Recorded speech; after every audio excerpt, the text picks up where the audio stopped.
என்னை விட்டு விலகாத ஆண்டவர், என்னை ஒரு போதும் கைவிடாத சிநேகிதர். என்னை விட்டு விலகாத ஆண்டவர், என்னை ஒரு போதும் கைவிடாத சிநேகிதர். எனக்காக ஜீவன் தந்த ரட்சகர், என் வாழ்வில் என்று போதுமானவர். எனக்காக ஜீவன் தந்த ரட்சகர், என் வாழ்வில் என்று போதுமானவர். மலைகள் விலகி போனாலும், பர்வதங்கள் பேர்ந்து போனாலும், மலைகள் விலகி போனாலும், பர்வதங்கள் பேர்ந்து போனாலும், அவர் கிருபை அவர் இரக்கம் மாறாது என்ற வாழ்விலே. அவர் கிருபை அவர் இரக்கம் மாறாது என்ற வாழ்விலே. யெகோவா நிசி எந்தன் ஜெயமானவர், யெகோவா ஷம்மா என்னோடு இருப்பவர். யெகோவா நிசி எந்தன் ஜெயமானவர், யெகோவா ஷம்மா என்னோடு இருப்பவர். என் வாழ்வில் நம்பிக்கையானவர், என் வாழ்வில் என்று போதுமானவர். என் வாழ்வில் நம்பிக்கையானவர், என் வாழ்வில் என்று போதுமானவர். மலைகள் விலகி போனாலும், பர்வதங்கள் பேர்ந்து போனாலும், மலைகள் விலகி போனாலும், பர்வதங்கள் பேர்ந்து போனாலும், அவர் கிருபை அவர் இரக்கம் மாறாது என்ற வாழ்விலே. அவர் கிருபை அவர் இரக்கம் மாறாது என்ற வாழ்விலே. யெகோவா ராமா என் சுகமானவர், யெகோவா ரூவா என் மேய்ப்பரானவர். யெகோவா ராபா என் சுகமானவர், யெகோவா ரூவா என் மேய்ப்பரானவர். வலுவாமல் என்னை என்று காப்பவர், என் வாழ்வில் என்று போதுமானவர். வலுவாமல் என்னை என்று காப்பவர், என் வாழ்வில் என்று போதுமானவர். மலைகள் விலகி போனாலும், பர்வதங்கள் பேர்ந்து போனாலும், மலைகள் விலகி போனாலும், பர்வதங்கள் பேர்ந்து போனாலும், அவர் கிருபை அவர் இரக்கம் மாறாது என்ற வாழ்விலே. அவர் கிருபை அவர் இரக்கம் மாறாது என்ற வாழ்விலே. அவர் கிருபை அவர் இரக்கம் மாறாது என்ற வாழ்விலே. அவர் கிருபை அவர் இரக்கம் மாறாது என்ற வாழ்விலே. ஹல்லேலூயா ஹல்லேலூயா. இந்த பாட்டில் ஒன்று கவனிச்சிங்களா? என் வாழ்வில் என்றும் போதுமானவர், என்றும் போதுமானவர். இன்னைக்கு போதும், நாளைக்கு போதும் இல்லை, என்றும் எப்போதும் ஒரு ஆள் நம்ம வாழ்க்கையில் நமக்கு தேவைன்னா அது ஏசப்பா மாத்திரம்தான். இந்த வாலிப வயதில் இது ரொம்ப நமக்கு முக்கியம். ஆமென். ஏசப்பா மாத்திரம்தான் நமக்கு தேவை. ஹல்லேலூயா. we don't need anyone else in this world. நம்மளை நிரப்புவதற்கு நம்ம ரொம்ப அன்புக்காக ஏங்கோல, அந்த அன்பை யார் தர முடியும்? ஏசப்பாவால் மாத்திரம்தான் தர முடியும். அந்த ஞானம் யார் தர முடியும்?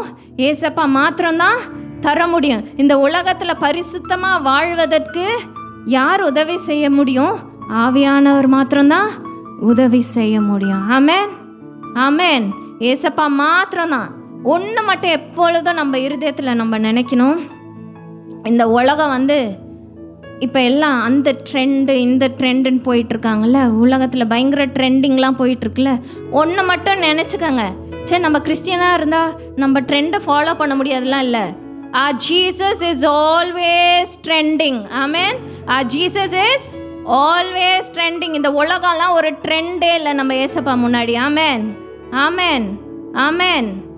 நம்ம தான் ட்ரெண்டை செட் பண்ணோம் ஏசப்பாவோட பிள்ளைகளா. நம்ம உலகத்தின் பின்னால் போயிடக்கூடாது. ஹல்லேலூயா ஹல்லேலூயா. நம்ம தான் ட்ரெண்டை செட் பண்ணணும் ஏசப்பாவோட பிள்ளைகளா. மற்றவங்க நம்மளை ஃபாலோ பண்ணணும், நம்ம மற்றவங்கள ஃபாலோ பண்ணி போயிடவே கூடாது. ஹல்லேலூயா ஹல்லேலூயா, ஹல்லேலூயா. நம்மளுக்கு எல்லாவற்றுக்கும் எல்லாமுமாக இருக்கிற நம்ம ஏசப்பா. ஆமென். He is our father, mother, our brother, our friend, everything. ஆமென். நமக்கு தேவையான எல்லாமே நம்ம ஏசப்பா மாத்திரம்தான். ஹல்லேலூயா, ஹல்லேலூயா. அவரை ஸ்தோத்திரிப்போம். Thank you Jesus. எல்லாவற்றிலும் எல்லாமுமாக இருந்தவரே, இருப்பவரே. பாடுவோமா? எல்லாவற்றிலும் எல்லாமுமாக இருப்பவரே, இருப்பவரே. ஆராதனை உமக்கு, ஆராதனை, ஆராதனை உமக்கு, ஆராதனை, ஆராதனை உமக்கு, ஆராதனை, ஆராதனை உமக்கு, ஆராதனை. மீண்டுமாய் பாடுமா? எல்லாவற்றிலும் எல்லாமுமாக இருந்தவரே, இருப்பவரே. எல்லாவற்றையும் எல்லாவற்றாலும் நிறைப்பவரே, நிறைப்பவரே. ஸ்தோத்திரமே, ஸ்தோத்திரமே, மறவாமல் செலுத்துகிறேன். பாடுமா? ஸ்தோத்திரமே, ஸ்தோத்திரமே, மறவாமல் செலுத்துகிறேன். உயிர் பிழைத்தேன், உயிர் பிழைத்தேன், உதவி பெற்றேன், உயிருள்ளவரை துதிப்பேன். உயிர் பிழைத்தேன், உதவி பெற்றேன், உயிருள்ளவரை துதிப்பேன். மீண்டுமாய் பாடுமா? எல்லாவற்றையும் எல்லாமுமாக இருந்தவரே, இருப்பவரே. எல்லாவற்றையும் எல்லாவற்றாலும் நிறைந்தவரே, நிறைப்பவரே. ஸ்தோத்திரமே, ஸ்தோத்திரமே, ஸ்தோத்திரமே, மறவாமல் செலுத்துகிறேன். சொல்லுமா? ஸ்தோத்திரமே, ஸ்தோத்திரமே, மறவாமல் செலுத்துகிறேன்ப்பா. எல்லா துதி கணம் மகிமைக்கும் உமக்கேதான். உயிர் பிழைத்தேன், உதவி பெற்றேன், உயிருள்ளவரை துதிப்பேன். எல்லாரும் எழுப்பி நின்று கைகளை அவருக்கு நேராய் உயர்த்தி பாடுவோமா?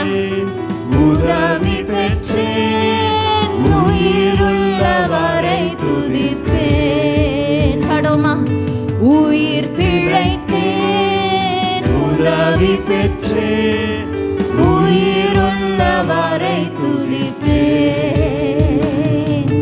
எல்லாவற்றையும் எல்லாமுமாக இருந்தவரே, இருப்பவரே. எல்லாவற்றையும் எல்லாவற்றாலும் நிறைந்தவரே, நிறைப்பவரே.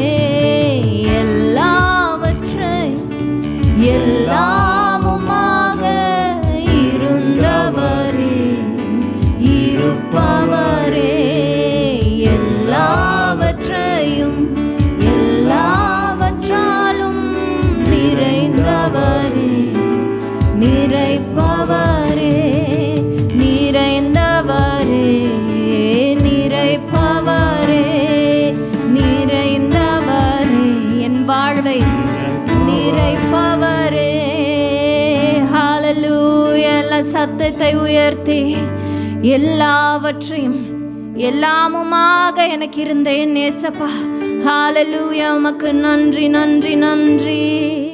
தொடர்ந்து உம்முடைய பரிசுத்தமுள்ள நாமம் மகிமைப்படுவதாக. உம்முடைய கிருபையின் பிரசன்னம் ஆண்டவரே வெளிப்படுவதாக. இயேசு இரட்சகருடைய நாமத்தில் பிதாவே, ஆமென், ஆமென். ஆமென். கர்வம் ஜீசஸ். ஆமென். Glory. Praise. ஹல்லேலூயா. கரங்களை உயர்த்தி சொல்லுங்க, சத்தத்தை உயர்த்தி ஹல்லேலூயா. கர்த்தருடைய வார்த்தை வசனத்தை நாம் கேட்க போகிறோம். ஹல்லேலூயா. இந்த நாளிலும் கர்த்தர் நம்மோடு பேச இருக்கிற வார்த்தைகள் சங்கீதம் 118 5வது வேத வசனத்தை எனக்காக யாராவது ஒருவர் வாசிக்கும்படியாக கேட்குறேன். நெருக்கத்தில் இருந்து கர்த்தரை நோக்கி கூப்பிட்டேன், கர்த்தர் என்னை கேட்டருளி விசாலத்திலே வைத்தார். கர்த்தர் என்னை கேட்டருளி விசாலத்திலே வைத்தார். எப்படிப்பட்ட சூழ்நிலையிலையா இங்கே சங்கீதக்காரன் சொல்லுகிறார், நெருக்கத்திலிருந்து நான் கர்த்தரை நோக்கி கூப்பிட்டேன். இப்போது நெருக்கம் ஒரு மனுஷருக்கு இல்லை ஒரு குடும்பத்துக்கு இல்லை ஒரு தனிப்பட்ட நபருக்கு அந்த நெருக்கங்கள் வரும்போது அந்த நெருக்கத்தினாலே அவங்க என்ன செய்வாங்கன்னா, அவங்களுக்குள்ள என்ன காரியங்கள் நடக்குன்னா சோர்வடைந்துருவாங்க, மன தளர்ச்சி உண்டாயிரும்.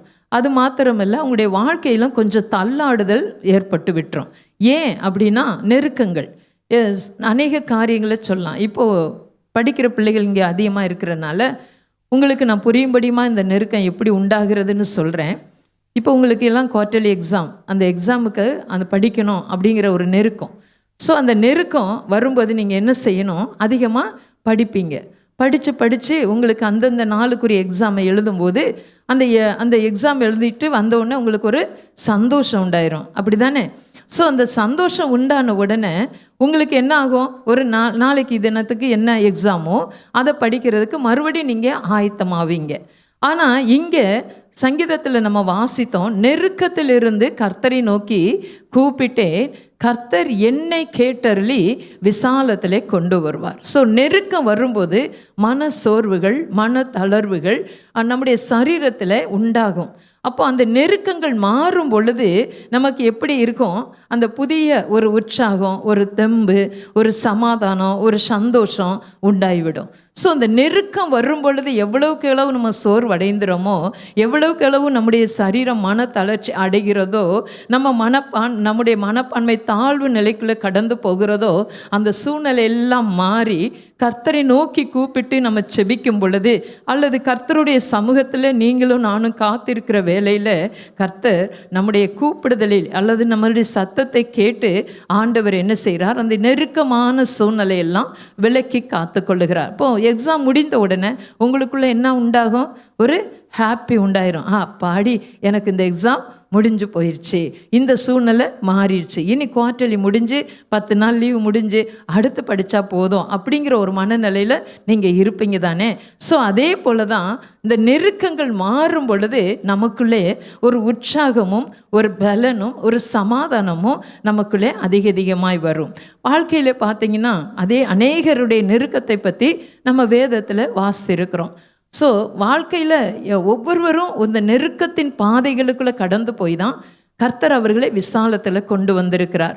அப்படி நிறைய பேரை உங்கள்கிட்ட கேட்டால் சொல்லுவீங்க, அநேகர் நெருக்கத்தில் இருக்கிற ஒவ்வொரு தேவ மனுஷனுடைய வாழ்க்கையிலும் பார்க்கும் பொழுது இந்த சூழ்நிலையில், இப்படிப்பட்ட காரியத்தில், இப்படிப்பட்ட நெருக்கமான சூழ்நிலையில் நான் என்ன செய்ய வேண்டும் என்று ஆண்டவரிடத்தில் அவங்க காத்திருந்து ஜெபித்து அந்த சூழ்நிலை மாறத்தக்கதாக தங்களையும் மாற்றிக்கொண்டு அந்த சூழ்நிலையும் கர்த்தர் மாற்றும்படியாக கர்த்தரிடத்தில் அநேகர் ஜெபித்திருக்கிறாங்க.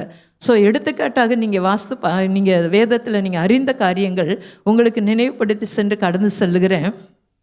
ஆபிரகாமுக்கு ஒரு நெருக்கம் உண்டானது. அதே போல் ஈசாக்கு வாழ்ந்த நாட்களில் பஞ்சம் என்ற ஒரு நெருக்கம் உண்டானது.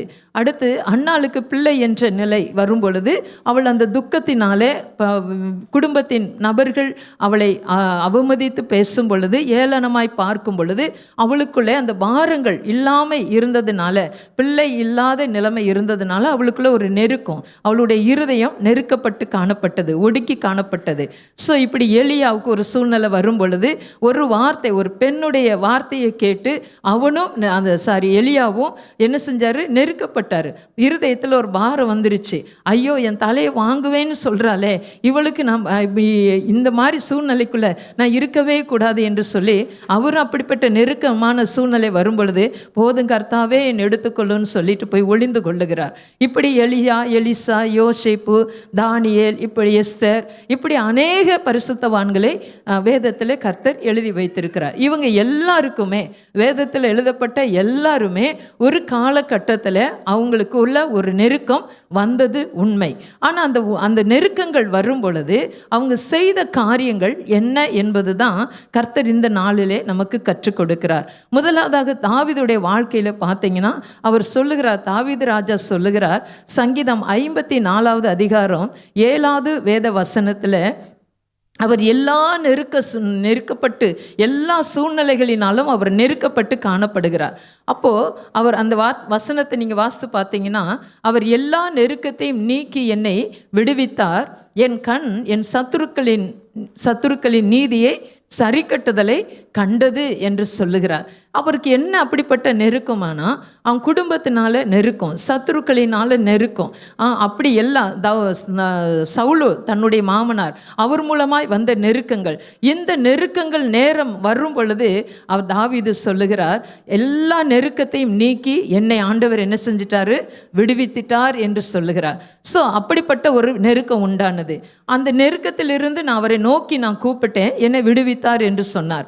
அடுத்ததாக பார்த்தீங்கன்னா 59வது சங்கீதம் 16வது வசனத்தில் அவர் எனக்கு ஒரு நெருக்கம் உண்டான நாளிலே நீர் எனக்கு தஞ்சமும் உயர்ந்த அடைக்கலமும் இருந்தீர் என்று சொல்லுகிறார். அப்போ நானும் உம்முடைய வல்லமையை பாடி காலையிலே உம்முடைய கிருபையை மகிழ்ச்சியோடு புகழுவேன். எனக்கு நெருக்கம் உண்டான நாளிலே நீர் எனக்கு தஞ்சமும் உயர்ந்த அடைக்கலமும் ஆனீர். பாருங்க, நெருக்கப்படும் பொழுது யாரை போய் அவர் சார்ந்து கொண்டார்னா தேவனை அவர் சார்ந்து கொண்டார் தாவீது. அதனால அந்த நெருக்கத்திலிருந்து அவருக்கு ஒரு தஞ்சம் அடைக்கலம் கிடைத்ததை அவர் உணர்கிறார். அடுத்ததாக சங்கீதம் 81வது சங்கீதத்தில் 7வது வசனத்தில் பார்த்தீங்கன்னா அதில் இப்படியா எழுதப்பட்டிருக்கிறது, நெருக்கத்தில் நீ கூப்பிட்டாய், நான் உன்னை தப்புவித்தேன். அப்போ நெருக்கமான சூழ்நிலை வரும் பொழுது நம்ம யாரை நோக்கி கூப்பிடணுமா, கர்த்தராகிய தேவனை நோக்கி கூப்பிட வேண்டுமா. அவர் இந்த வசனத்தில் எழுதப்பட்டிருக்கு, நெருக்கத்திலே நீ கூப்பிட்டாய், நான் உன்னை தப்புவித்தேன், இடி முழக்கம் உண்டாகும் மறைவிடத்திலிருந்து உனக்கு உத்தரவு அருளினேன், மேரிபாவின் தண்ணீர்களிடத்திலே உன்னை சேர்த்து அறிந்தேன் என்று சொல்லுகிறார். ஸோ நெருக்கம் உண்டாகிற நேரத்தில் கர்த்தர் அந்த நெருக்கத்திலிருந்து நம்ம கூப்பிடும் பொழுது நம்முடைய சத்தத்தை கேட்டு யாரை அறிகிறாராம், உங்களை என்னையும் அறிந்திருக்கிற தேவன். எப்படிப்பட்ட நெருக்கத்தில் நீங்களும் நானும் இருக்கிறோம் என்பதை ஆண்டவர் அறிந்திருக்கிற தேவன்.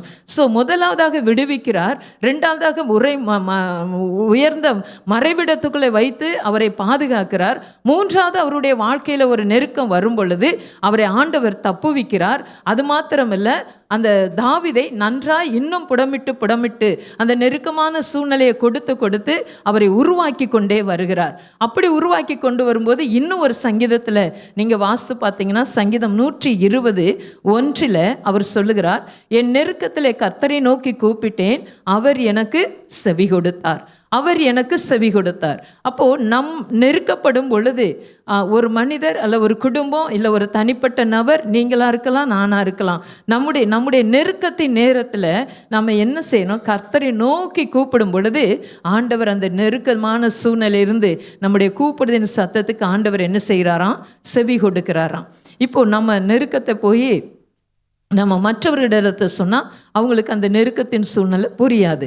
ஆனால் கர்த்தரிடத்தில் சொன்னால் நம்மை அறிந்திருக்கிற ஆண்டவர், நம்மளை விடுவிக்கிற கர்த்தர், நம்மளை அடைக்கலமாய் கொடுத்து பாதுகாக்கிற கர்த்தர் நம்முடைய நெருக்கத்தை சொல்லும் பொழுது ஆண்டவர் நமக்கு என்ன செய்கிறாராம், செவி கொடுத்து கேட்குறார். எவ்வளோ நல்ல தகப்பனை நீங்களும் நானும் தெய்வமாக பெற்றிருக்கோம் பாருங்க.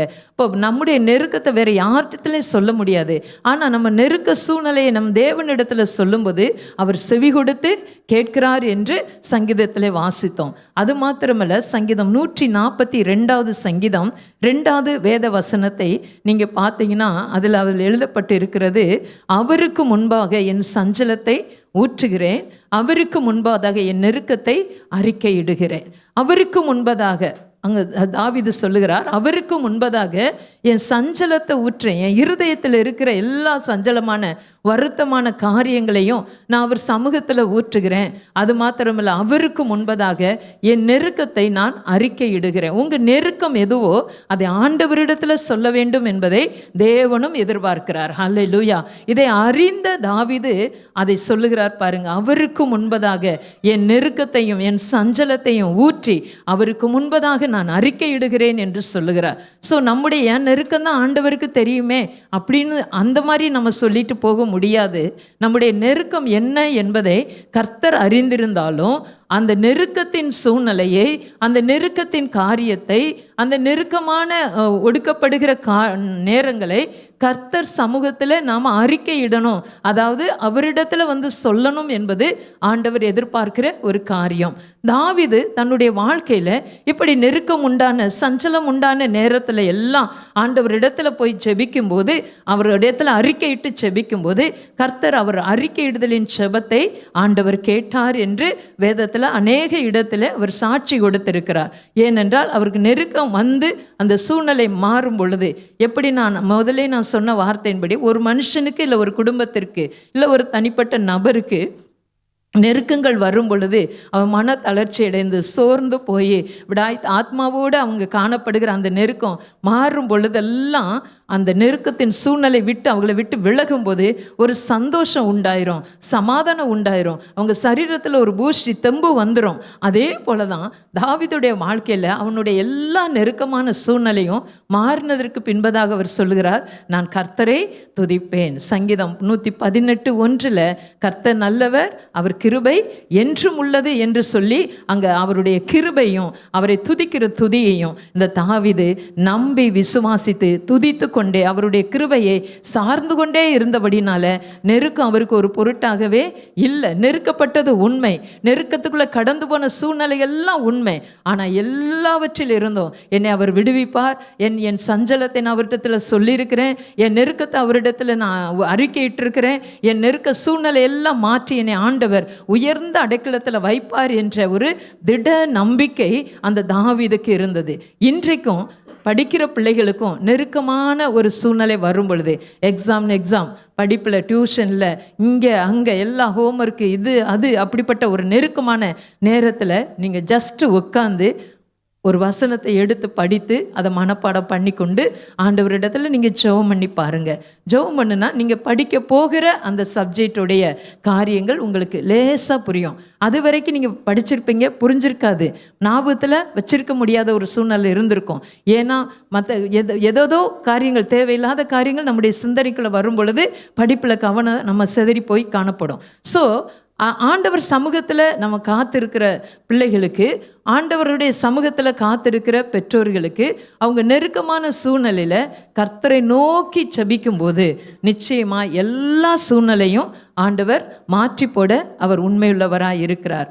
தாவீது ராஜா தன்னுடைய எல்லா நெருக்கத்தின் நேரத்திலும் ஆண்டவரை நோக்கி கூப்பிட்டார், என்னை விடுவிப்பார் என்று சொன்னார். அது மாத்திரமில்லை, எனக்கு ரட்சிப்பை தந்து அந்த இடத்திலிருந்து என்னை தூக்கி என்னை கண்மலையில் மேலே நிறுத்தி என் பாதங்களை உறுதிப்படுத்துவார் என்ற ஒரு விசுவாசமும் நம்பிக்கையும் தாவீதுக்கு இருந்தபடினால அந்த நெருக்கத்தை பாராதபடிக்கு அந்த சூழ்நிலையை கடந்து வரும் பொழுதெல்லாம் ஆண்டவரை துதிக்கிறதை நம்ம பார்த்தோம். ஏனென்றால் அவருடைய வாழ்க்கையில் அவர் நம்பினது எல்லாமே ஆண்டவராகிய கர்த்தரை. ஹல்லேலூயா. நீங்களும் நானும் செய்ய வேண்டிய ஒரு காரியம் என்ன அப்படின்னு பார்த்தீங்கன்னா, நெருக்கமான சூழ்நிலையில் ஆண்டவரை நோக்கி பார்க்கணும். ஹல்லேலூயா.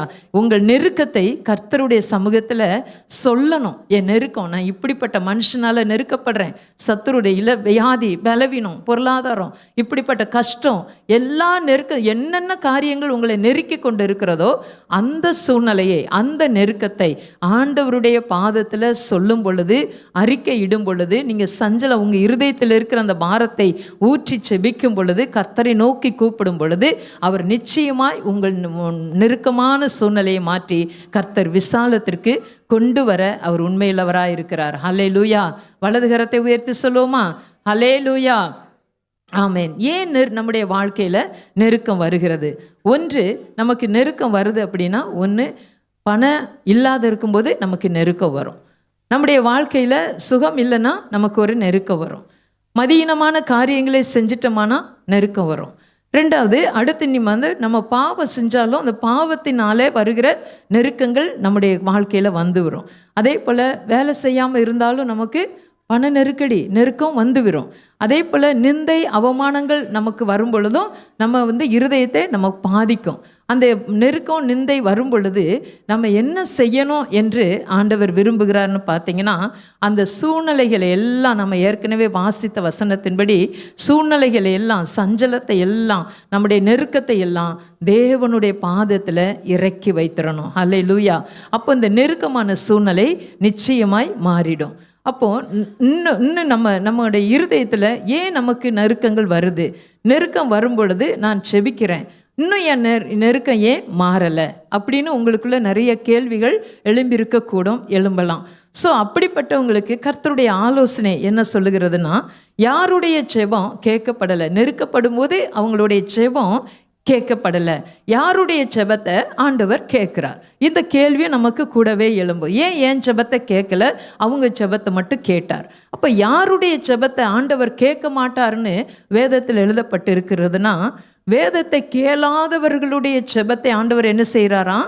கேட்க மாட்டாராம். வேதத்தை கேட்காதவங்க வசனத்தை என்னதான் சொன்னாலும் படித்தாலும் அது இந்த காதில் வாங்கி இந்த காதில் விடுற அவங்களுடைய ஜெபத்தை ஆண்டவர் என்ன செய்ய மாட்டாராம்?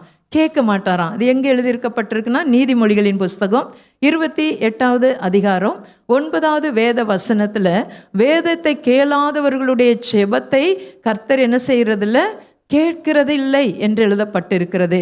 வேதத்தை கேளாதபடி தன் செவியை விளக்குறவனுடைய ஜெபம் கர்த்தருடைய பார்வையில் எப்படியா இருக்கிறதா? அருவருப்பாக இருக்கிறதாம். ஸோ நம்ம வேதத்தை கேட்கணும், கவனமாக கேட்கணும், கவனமாக படிக்கணும். அப்படி நாம் கேட்டு படித்து அதன்படி நடக்கும்போது நம்முடைய ஜெபத்தை ஆண்டவர் கேட்பார். அடுத்ததாக, பொல்லாத கிரியைகளை செய்கிறவர்களுடைய ஜெபத்தை ஆண்டவர் கேட்க மாட்டாராம். பொல்லாத காரியங்களை சொல்லும் பொழுதும் செய்யும் போதும் அப்படிப்பட்ட கிரியைகளை செய்கிறவங்களுடைய ஜெபத்தை ஆண்டவர் கேட்க மாட்டாராம். மீகா எழுதின தீர்க்கதரிசன புஸ்தகம் 3ஆம் அதிகாரம் 4வது வேத வசனத்தில், பொல்லாத கிரியைகளை செய்தவர்களுடைய ஜெபத்தை ஆண்டவர் என்ன செய்ய மாட்டாராம்? கேட்க மாட்டாராம். எழுதப்பட்டு இருக்கிறத வாசிக்கிறேன். அப்பொழுது அவர்கள் கர்த்தரை நோக்கி கூப்பிடுவார்கள், ஆனாலும் அவர்கள் தங்கள் கிரியைகளில் பொல்லாதவர்கள் ஆனபடியினால் அவர் அவர்களுக்கு மறு உத்தரவு கொடாமல் தமது முகத்தை அக்காலத்தில் அவர்களுக்கு என்ன செய்வாராம்? மறைத்து கொள்ளுவார்களாம். இப்போ யாருடைய ஜெபத்தை ஆண்டவர் கேட்க மாட்டாருன்னா, வேதத்தை கேளாதவர்களுடைய ஜெபத்தை ஆண்டவர் கேட்க மாட்டார். பொல்லாத கிரியை செய்கிறவருடைய காரியங்களை அவங்க இந்த செய்கிற ஜெபத்தை ஆண்டவர் கேட்க மாட்டார். அடுத்து, அக்கிரம சிந்தை நமக்குள்ளே இருக்குமானால் நம்முடைய ஜெபத்தை ஆண்டவர் கேட்க மாட்டாராம். சங்கீதம் 66ஆம் அதிகாரம் 18வது வேத வாக்கியத்தில் இப்படியா எழுதப்பட்டு இருக்கிறது, என் இருதயத்தில் அக்கிரம சிந்தை கொண்டிருந்தேன், ஆனால் ஆண்டவர் எனக்கு செவி கொடுக்க மாட்டார். நம்முடைய சிந்தனை நினைவுகளில் அந்த அக்கிரமமான காரியங்கள், சிந்தனைகள் நமக்குள்ளே இருக்கக்கூடாது. அப்படிப்பட்ட சிந்தனை நினைவுகளோடு நம்ம செபிக்கிற எந்த ஜெபத்தையும் ஆண்டவர் என்ன செய்ய மாட்டாராம்? கேட்க மாட்டாராம். ஸோ அக்கிரம சிந்தை உள்ளவர்களுடைய ஜெபத்தையும் ஆண்டவர் கேட்க மாட்டார். அடுத்ததாக, பகை குணம் உள்ளவர்கள், மற்றவர்களை பகைக்கிற, சொந்த சகோதர சகோதரிகளை பகைக்கிற குணம், அந்த குணம் உள்ளவர்களுடைய ஜெபத்தையும் ஆண்டவர் கேட்கவே மாட்டாராம். அது என்ன சொல்லப்பட்டிருக்குது? சங்கீதம் 18, 40, 41வது வசனத்தில் நீங்கள் நோட் பண்ணிக்கோங்க, வாசித்து பாருங்க. அதில் பகைமை உள்ளவர்களுடைய ஜெபத்தை ஆண்டவர் கேட்க மாட்டாராம். அடுத்து, பெருமைக்காரர்களுடைய ஜெபத்தையும் ஆண்டவர் கேட்க மாட்டார். என் ஜெபந்தான் பெருசு, நான் இப்படியெல்லாம் ஜெபம் பண்ணுவேன், அவங்களுக்கு ஒன்றுமே ஜெபம் பண்ண தெரியாது, என்னை போல் அவங்க ஜெபிக்க மாட்டாங்க, அதனால அப்படிப்பட்ட எந்த பெருமையும் இருக்கிறவங்களுடைய ஜெபத்தை ஆண்டவர் என்ன செய்ய மாட்டாராம்? கேட்க மாட்டாராம். அதுக்கு வசனம் யோபு 35:12வது வசனத்தில் நீங்கள் வாசித்து பார்த்துக்கோங்க. அந்த வசனத்தில் சொல்லப்பட்டு இருக்கிறது, பெருமைக்காரனுடைய ஜெபத்தை ஆண்டவர் என்ன செய்கிறாராம்? கேட்பது இல்லை. அங்கே அவர்கள் பொல்லாதவர்களின் பெருமை நிமித்தம் கூப்பிடுகிறார்கள், அவரோ மறு உத்தரவு கொடுக்கிறதில்லை. உங்கள் ஜெபத்துக்கு மறு உத்தரவு கொடுக்க மாட்டார். எப்படிப்பட்ட நிலையில் இருக்கிறவங்களுக்கு? பெருமைக்காரனுடைய ஜெபம். பெருமை நமக்குள்ளே இருக்கவே கூடாது. அப்படி பெருமையோடு நம்ம இருந்து ஜெபிப்போமானால் நம்முடைய ஜெபத்துக்கு ஆண்டவர் பதில் தர மாட்டார். அடுத்து மாயக்காரருடைய செபத்திற்கும் ஆண்டவர் பதில் தர மாட்டார். மத்தேயு எழுதின சுவிசேஷம் 6ஆம் அதிகாரம் 5 வசனம். அந்த வசனத்தில் நமக்கு நல்லா தெரியும், 2 பேர் ஆலயத்துக்கு போகிறாங்க, அங்கே போய் செபிக்கிறாங்க. அந்த செபத்தை ஒருவருடைய செபம் அங்கீகரிக்கப்படுகிறது, ஒருவருடைய செபம் அங்கீகரிக்கப்படலை. மாயக்காரருடைய செபத்தை ஆண்டவர் கேட்க மாட்டார்.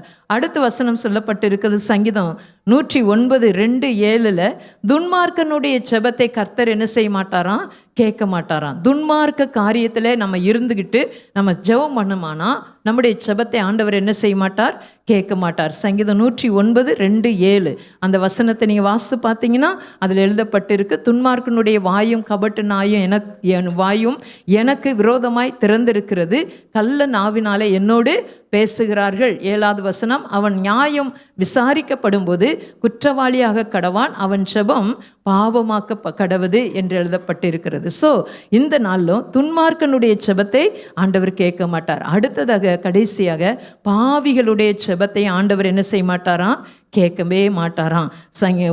யோவான் எழுதின சுவிசேஷம் 9ஆம் அதிகாரம் 21வது வேத வசனத்தில் நம்ம வாசிக்கிறோம், பாவிகளுடைய செபத்தை ஆண்டவர் கேட்க மாட்டார். அதுக்கு இணையான ஒரு வசனமும் ஏசாயா 59 அதிகாரம் 2-16வது வசனம் வரைக்கும் நீங்கள் வீட்டில் போய் வாசித்து பாருங்கள். அப்போ பாவிகளுடைய செபத்தை ஆண்டவர் என்ன செய்ய மாட்டார், கேட்க மாட்டார்.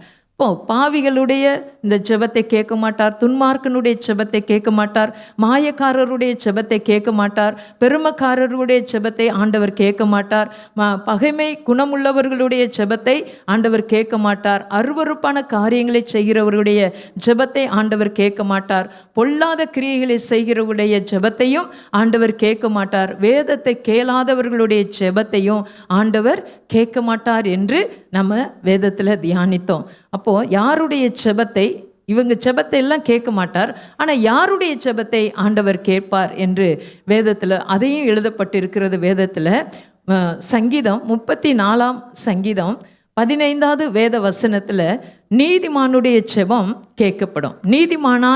நீதிமான்களாக இருந்து செபிக்கிற செபத்தை ஆண்டவர் கேட்கிறார். அதே நீதிமான்களுடைய செபத்தை ஆண்டவர் கேட்கிறார். நீதிமொழிகளின் புஸ்தகம் 15ஆம் அதிகாரம் 29வது வசனமும் சங்கீதம் 34:15 படியும் அந்த துன்மார்க்கருக்கு கர்த்தர் தூரமாக இருக்கிறார், நீதிமான்களுடைய செபத்தையோ ஆண்டவர் கேட்கிறார். அப்போ யாருடைய செபத்தை ஆண்டவர் கேட்பார், நீதிமான்களுடைய செபத்தை ஆண்டவர் கேட்பார். அடுத்ததாக நீதிமொழிகளின் புஸ்தகம் 15ஆம் அதிகாரம் 8வது வேத வசனத்தில் செம்மையானவர்களுடைய செபத்தை கர்த்தர் கேட்கிறார், அவர்களுடைய செபமோ கர்த்தருக்கு பிரியம் என்று எழுதப்பட்டிருக்கிறது. துன்மார்க்கனுடைய பலி கர்த்தருக்கு அருவருப்பானது, செம்மையானவர்களுடைய செபமோ அவருக்கு பிரியம் என்று. ஸோ செம்மையானவர்களுடைய செபத்தை கர்த்தர் என்ன செய்கிறாராம், கேட்கிறாராம். அடுத்து யோவான் எழுதின சுவிசேஷம் 9ஆம் அதிகாரம் 31வது வசனத்தில் தேவ பக்தி உள்ளவனுடைய செபத்தை ஆண்டவர் கேட்கிறாராம்.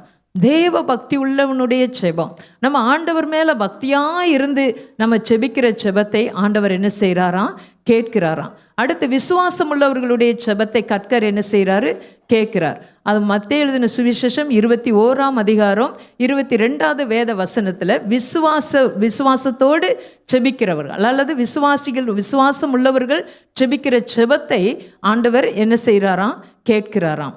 அடுத்து யோவான் எழுதின சுவிசேஷம் 9ஆம் அதிகாரம் 31வது வசனத்தில் கர்த்தருக்கு சித்தமானதை செய்கிறவர்களுடைய ஜெபத்தை ஆண்டவர் கேட்பார் என்று எழுதப்பட்டிருக்கு. கர்த்தருக்கு சித்தமானதை நம்ம செய்யணும், செய்யும்போது நம்முடைய ஜெபத்தை ஆண்டவர் என்ன செய்கிறாரு, கேட்கிறார்.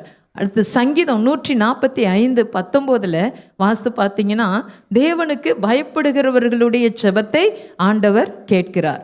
அப்போ இயேசுவின் நாமத்தினாலே செபிக்கிற செபத்தையும் ஆண்டவர் கேட்கிறார் என்று யோவான் எழுதின சுவிசேஷம் 14, 13, 14 வசனத்தில் நம்ம வாசிக்கிறோம். இயேசுவின் நாமத்தினாலே செபிக்கிற செபத்தை ஆண்டவர் கேட்கிறார், கர்த்தருக்கு சித்தமானதை நம்ம செய்யும் பொழுது நம்முடைய செபத்தை ஆண்டவர் கேட்கிறார். தேவன் மேல பக்தியாய் இருந்து செபிக்கிறவர்களுடைய செபத்தை ஆண்டவர் கேட்கிறார்.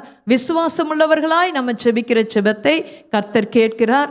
செம்மையானவர்களுடைய செபத்தை கர்த்தர் கேட்கிறார். நீதிமான்களுடைய செபம் கர்த்தருக்கு பிரியதமுள்ளதாய் இருக்கிறது, அதையும் ஆண்டவர் கேட்கிறார். ஹல்லேலூயா. இப்போ இத்தனை காரியங்கள், யாருடைய செபத்தை கேட்க மாட்டார் என்று வேதத்தில் அறிந்து கொண்டோம், யாருடைய செபத்தை கேட்பார் என்று நாம் அறிந்திருக்கிறோம். ஸோ இந்த காரியத்தை, இந்த வார்த்தையின் வசனத்தின்படியே ஒரு சிலர்களுடைய ஜெபத்தை கர்த்தர் கேட்டு அவங்களை விசாலத்திற்கு கொண்டு வந்தார். அவர்கள் எப்படியெல்லாம் செபித்தாங்க அதை குறித்து நம்ம தியானிப்போம். ஏன்னா இன்றைக்கு நம்முடைய இந்த செய்தியின் தலைப்பே, உங்கள் வாழ்க்கையில் நெருக்கம் வரும்போது நீங்கள் செய்ய வேண்டியது என்ன? உங்கள் வாழ்க்கையில் நெருக்கம் வரும்போது நீங்கள் செய்ய வேண்டியது என்ன? முதலாவதாக நம்ம செய்ய வேண்டியது என்ன என்று பார்ப்போம். 1 சாமுவேலின் புஸ்தகம் 1ஆம் அதிகாரம் 10வது வேத வசனத்தில் நம்ம எல்லாருக்கும் தெரிந்தது, அந்த அதிகாரத்தை எடுத்து வைத்துக் கொள்ளுவோம். 1 சாமுவேலின் புஸ்தகம் 1ஆம் அதிகாரம் 10வது வேத வசனம். சேனைகளின் கர்த்தாவே, தேவரீர் உம்முடைய அடியாளின் சிறுமையை கண்ணோக்கி பார்த்து உம்முடைய அடியாளை மறவாமல் நினைத்தருளி உமது அடியாளுக்கு ஒரு ஆண் பிள்ளையை கொடுத்தார். அவன் உயிரோடு இருக்கும் சகல நாளும் நான் அவனை கர்த்தருக்கு ஒப்பு கொடுப்பேன். அவன் தலையின் மேல் சவரகன் கத்தி படுவது இல்லை என்று ஒரு பொருத்தனை பண்ணினாள். 10வது வசனம். அவள் போய் மனம் கசந்து மிகவும் அழுது கர்த்தரை நோக்கி விண்ணப்பம் பண்ணுகிறாள். நமக்கு எல்லாருக்கும் நல்லா தெரிந்த ஒரு சம்பவம் தான் அன்னாளுடைய காரியங்கள். அன்னாளுக்கு பிள்ளை இல்லை என்ற ஒரு நிலை இருந்த பொழுது அவளுடைய வீட்டிலேயே அவளை அதிகமாய் நிந்தையான பேச்சினாலே பேசினார்கள். பிள்ளை இல்லை இல்லைன்னு சொல்லி அவள் எல்லா சூழ்நிலையிலும் அவள் நெருக்கப்படுகிறாள், அவள் ஒடுக்கப்படுகிறாள், அவளுடைய இருதயம் வேதனைப்படுகிறது. அந்த பெனினால் சொல்லுகிற ஒவ்வொரு வார்த்தையும் செய்கைகளும் கிரியைகளும் இந்த அன்னாளுக்கு என்ன செஞ்சது? வேதனையும் நெருக்கத்தையும் கொண்டு வந்தது. ஸோ இந்த வேதனைப்பட்ட நெருக்கப்பட்ட இந்த அன்னாள் செய்த காரியம் என்னன்னு பார்த்தோமானா, அதில் நம்ம வாசித்தோம், அவள் போய் மனம் கசந்து மிகவும் அழுது கர்த்தரை நோக்கி விண்ணப்பம் பண்ணி. அப்போது மிகவும் அழுது ஆண்டவர் சமூகத்தில் போய் மிகவும் அழுது விண்ணப்பம் பண்ணுகிறார். ஸோ அவள் வந்து மற்றவரிடத்துலலாம் போய் அவளுடைய குறைகளை சொல்லலை. என் வீட்டில் இப்படி என்னை பேசுகிறாங்க, என்னை இப்படி நடத்துகிறாங்க, எனக்கு இப்படிப்பட்ட வார்த்தைகளை சொல்லி என்னை திட்டுறாங்க, இதனால் என் மனசு இருதயம் வேதனை அடைகிறது, கலக்கம் அடைகிறது, நான் நெருக்கப்படுகிறேன்னு எந்த மனுஷனிடத்துலையும் சொல்லலை. ஒருவேளை அவளுக்கு கர்த்தர் கொடுத்த கணவரிடத்தில் போய் சொல்லியிருப்பாளா என்னன்னு தெரியல. ஏன்னா வசனம் சொல்லப்பட்டிருக்கிறது, அவள் அன்னாளை மிகவும் நேசிக்கிறார். 10 மடங்குக்கு சமமான நன்மைகளை, உதவிகளை, ஒத்தாசையை அவளுக்கு கொடுத்து கொடுத்து அவள் அதிகமாக சந்தோஷப்படுத்த பார்க்குறான் இந்த அன்னாளை. ஆனால் அவளுக்கோ இருதயத்தில் மிகவும் நெருக்கப்பட்டு அந்த பிள்ளை இல்லை என்ற ஒரு நிலைமை மாறணும் என்ற ஒரு நெருக்கம் அவளுக்குள்ள வந்த பொழுது அதனால பட்ட வேதனைகள், அதனால பட்ட துன்பங்கள், அதனால வாங்கின வார்த்தைகள் இதெல்லாம் அவள் இருதயத்தை உடைத்தது. உடைக்கப்படும் பொழுது அவள் தெரிந்து கொண்ட ஒரே ஒரு முடிவு, இதுக்கு ஒரு முடிவு இன்றைக்கு நான் கட்ட போறேன்னு சொல்லிட்டு தேவ சமூகத்தில் போய் மிகவும் அழுதுகிறாள், மிகவும் அழுகிறாள். அழுது அழுது அழுது அவள் வாயிலிருந்து அவ்வளோ இருதயத்தில் இருக்கிற எல்லா பாரத்தையும் தேவ சமூகத்தில் போய் ஆண்டவரிடத்தில் போய் சொல்கிறான். இன்றைக்கி உங்களுக்கு என்ன இருதயத்தில் பாரமாக இருக்கிறதோ அதை, சிறிய பிள்ளைங்கள் உங்களுக்கு என்ன சூழ்நிலையில், இல்லை என்ன சப்ஜெக்ட் இது எனக்கு படிக்க முடியலை, இந்த காரியம் எனக்கு விளங்கி கொள்ள முடியலை, இதில் நான் குறைவான மார்க் எடுக்கிறேன், பிள்ளைங்க நீங்கள் நினைக்கலாம். வேலை செய்கிறவங்க இருக்கிறீங்க, வாலிப பிள்ளைகள் இருக்கீங்க, ஆண் பிள்ளைகள் பெண் பிள்ளைகள் இருக்கிறீங்க, பெரியவர்களும் வேலை செய்கிறவங்க இருக்கிறாங்க. சூழ்நிலை, உங்கள் கம்பெனியில் எப்படிப்பட்ட சூழ்நிலை இருந்து உங்களை நெருக்கினாலும், ப்ராஜெக்ட் ஒர்க்கு கொடுத்து இந்த ஒர்க் என்றைக்கே செஞ்சு முடிக்கணும், இந்த ஃபைலை என்றைக்கே எனக்கு இதெல்லாம் கிளியர் பண்ணி காட்டணும் என்று சொல்லி உங்களுக்கு அப்படிப்பட்ட நெருக்கங்கள் வேலை ஸ்தலத்தில் வரலாம். நீங்கள் அந்த நெருக்கப்படுகிற சூழ்நிலையில் இந்த அன்னாள் தெரிந்து கொண்டது போல் ஆண்டவருடைய சமூகத்தில் தேடி ஓடி வந்து அவர் சமூகத்தில் நீங்கள் சொல்லிடுங்க. வீட்டில் வந்தோடனே எனக்கு ஆஃபீஸில் டென்ஷன், அதனால தான் இப்படி அப்படின்னு அம்மாட்டையோ அப்பாட்டையோ அக்கா தங்கச்சிங்கிட்டையோ நீங்கள் என்ன செய்ய வேண்டாம், கோபப்பட வேண்டாம். கோவப்பட வேண்டாம். கோவப்பட்டு ஒன்றும் ஆக போகிறதில்ல. உங்களுக்குள்ள நெருக்கத்தை நீங்கள் தான் சரி பண்ணணும். ஸோ வீட்டில் இருக்கிற பெற்றோரோ உடன் பிறந்தவர்களோ அதை சரி செய்ய முடியாது. அதனால ஆண்டவருடைய ஆலோசனை இந்த நாளில் நமக்கு நேராய் கடந்து வருகிறது. அது படிக்கிற பிள்ளைகளினாலும் வேலை செய்கிற பெரியவங்க வாலிப பிள்ளைகளாக இருந்தாலும் நீங்கள் நெருக்கப்படுகிற நேரத்தில் கர்த்தருடைய சமூகத்தில் போய் உங்கள் நெருக்கத்தை ஆண்டவரிடத்தில் ஊற்றி விடுங்க. உங்கள் சஞ்சலத்தை ஆண்டவரிடத்தில் சொல்லிவிடுங்க. என் நறுக்கப்படுகிறேன் இந்த வார்த்தையை சொல்லி நீங்கள் ஜெபம் பண்ணுங்க. ஆண்டவரே, இந்த ப்ராஜெக்டில், இந்த வேலையில், இந்த சப்ஜெக்டில், இந்த பாடத்தில், இந்த தேர்வில் நான் இப்படியா எனக்கு இது புரியலை, தெரியலை, மனப்பாடம் ஆக மாட்டேங்குது, என்னால் அதிக மதிப்பெண்கள் எடுக்க முடியலை, இப்படிப்பட்ட நெருக்கமான சூழ்நிலைகள் இருக்கிறதோ, இல்லை பெற்றோராக இருக்கிற உங்கள் பிள்ளைகளுக்கு என் குடும்பத்துக்கு பண தேவைகள், இவ்வளோ பண தேவைகள், ஆனால் வருகிறதோ கொஞ்சம், எனக்கு தேவை அதிகமாக இருக்கிறது, நான் பணத்தினால நெருக்கப்படுகிறேன், ஒடுக்கப்படுகிறேன், கஷ்டப்படுகிறேன், இப்படிப்பட்ட சூழ்நிலையில் இருக்கிற பெற்றோர்கள் யாராக இருந்தாலும் ஆண்டவருடைய வார்த்தையுடைய ஆலோசனை ஒன்றே ஒன்று தான் நமக்கு நேராய் வந்து கொண்டு இருக்கிறது. நெருக்கப்படுகிற வேலையில் இந்த அன்னாளை போல நாம் என்ன செய்யணுமா, தேவ சமூகத்தில் போய் நம்முடைய நெருக்கத்தை சொல்லி ஆண்டவரிடத்தில் ஜெபிக்க வேண்டும் என்று நம்ம அறிந்து கொண்டு இருக்கிறோம். தாவீது சங்கீதத்தினா 54வது சங்கீதம் 2வது வேத வசனத்தில் அவர் சொல்லுகிறார், தேவனே என் விண்ணப்பத்தை கேட்டு என் வாயின் வார்த்தைகளுக்கு செவிகொடும் என்று சொல்லுகிறார். அப்போ நம்முடைய வாயின் வார்த்தைகளுக்கு ஆண்டவர் செவி கொடுக்கிற தேவன். நம்முடைய நம்ம கஷ்டத்தையோ, நம்முடைய நெருக்கத்தையோ, நம்முடைய சூழ்நிலையோ மற்ற மனுஷரிடத்தில், அதிகாரிடத்தில், பெற்றோரிடத்தில், ஃப்ரெண்ட்ஸிடத்தில் நம்ம போய் சொன்னாலும் அதுக்கு நமக்கு ஒரு தீர்வு உண்டாகாது. அதுக்கு அந்த பிரச்சனை மேலே மேலே தான். அவள் இப்படி நெருக்கத்தில் இருக்கலாம், இன்னொருத்தங்கிட்ட போய் சொல்லுவாங்க. அவள் இப்படிப்பட்ட சூழ்நிலையில் இருக்காங்களாம், இன்னொருத்தட்ட போய் சொல்லுவாங்க. அவள் இந்த சப்ஜெக்ட் படிக்க முடியலையா, இதில் அவள் ரொம்ப வீக்காக இருக்காங்களாம், இந்த வேலையில் அவங்களுக்கு ரொம்ப ப்ராப்ளம் இருக்குதான், ரொம்ப அதிகாரிகளால் ரொம்ப அழுத்தப்படுறாங்களாம் என்று சொல்லிலாம் நீங்கள் அப்படிப்பட்ட நெருக்கத்தில் இருந்தீங்கன்னா, ஆண்டவருடைய வார்த்தை இந்த நாளில் நமக்கு நேராய் கடந்து வருகிறது. இந்த தாவீது சொல்லுவதை போல, தேவனே என் விண்ணப்பத்தை கேட்டு என் வாயின் வார்த்தைகளுக்கு செவிகொடும். நீங்கள் சொல்லுகிற ஒவ்வொரு வாயின் வார்த்தைகளுக்கும் ஆண்டவர் நிச்சயமாய் செவி கொடுப்பார்.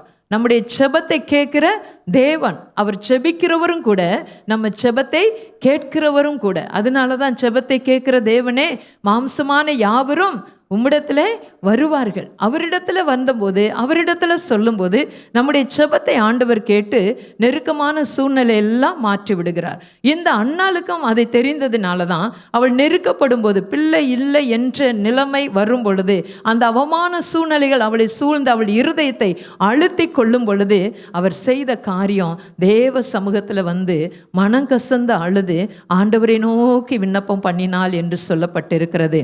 11வது வசனத்தில் வாஸ்து பார்த்தோம்னா, 1 சாமுவேலின் புஸ்தகம் 1ஆம் அதிகாரம் 11வது வேத வசனத்தில் அவங்க எப்படி ஜெபிக்கிறாங்களாம், சேனைகளின் கர்த்தாவே, தேவரீர் உம்முடைய அடியாளின் சிறுமையை கண்ணோக்கி பார்த்து உம்முடைய அடியாளை மறவாமல் நினைத்தருளி உமது அடியாளுக்கு ஒரு ஆண் பிள்ளையை கொடுத்தால் அவன் உயிரோடு இருக்கும் சகல நாளும் நான் அவனை கர்த்தருக்கு ஒப்பு கொடுப்பேன். அவன் தலைமேல் சவரன் கத்தி படுவதில்லை என்று ஒரு பொருத்தனை பண்ணினாள் என்று எழுதப்பட்டிருக்கிறது. ஸோ இங்கே அன்னாள் வந்து மிகவும் அழுது மனங்கசந்து கர்த்தருடைய சமூகத்தில் சொன்னாலும் அவள் ஒரு பொருத்தனையோடு ஆண்டவர் சமூகத்தில், ஒரு விசுவாசத்தோடு ஆண்டவர் சமூகத்தில் ஜெபிக்கிறதை பார்க்க முடிகிறது. ஸோ விசுவாசமுள்ள ஜெபம் உங்களுடைய நெருக்கமான சூழ்நிலையெல்லாம் மாற்றிவிடும்.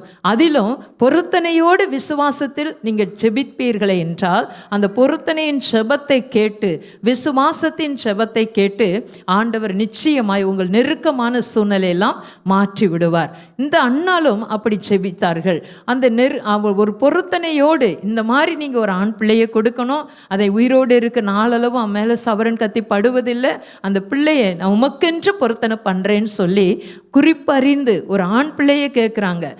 குறிப்பறிந்து செபிக்கணும், 2வது பொருத்தனை பண்ணி செபிக்கணும். அதுக்குள்ளே பார்த்தீங்கன்னா செபித்ததன் படியே அவள் ஆண்டவரிடத்தில் வந்து ஒப்பு கொடுத்துடணும். ஸோ இப்படி நாம் விசுவாசத்தோடு தேவ சமூகத்தில் நம்ம செபிக்கும் பொழுது நம்முடைய நெருக்கங்கள் மாறும். இந்த அன்னாளுடைய சம்பவம் நம்ம அறிந்திருக்கிறோம்.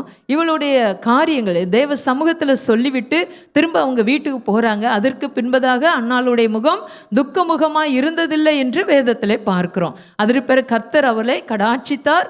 அவளுக்கு ஒரு ஆண் பிள்ளை பிறந்தது.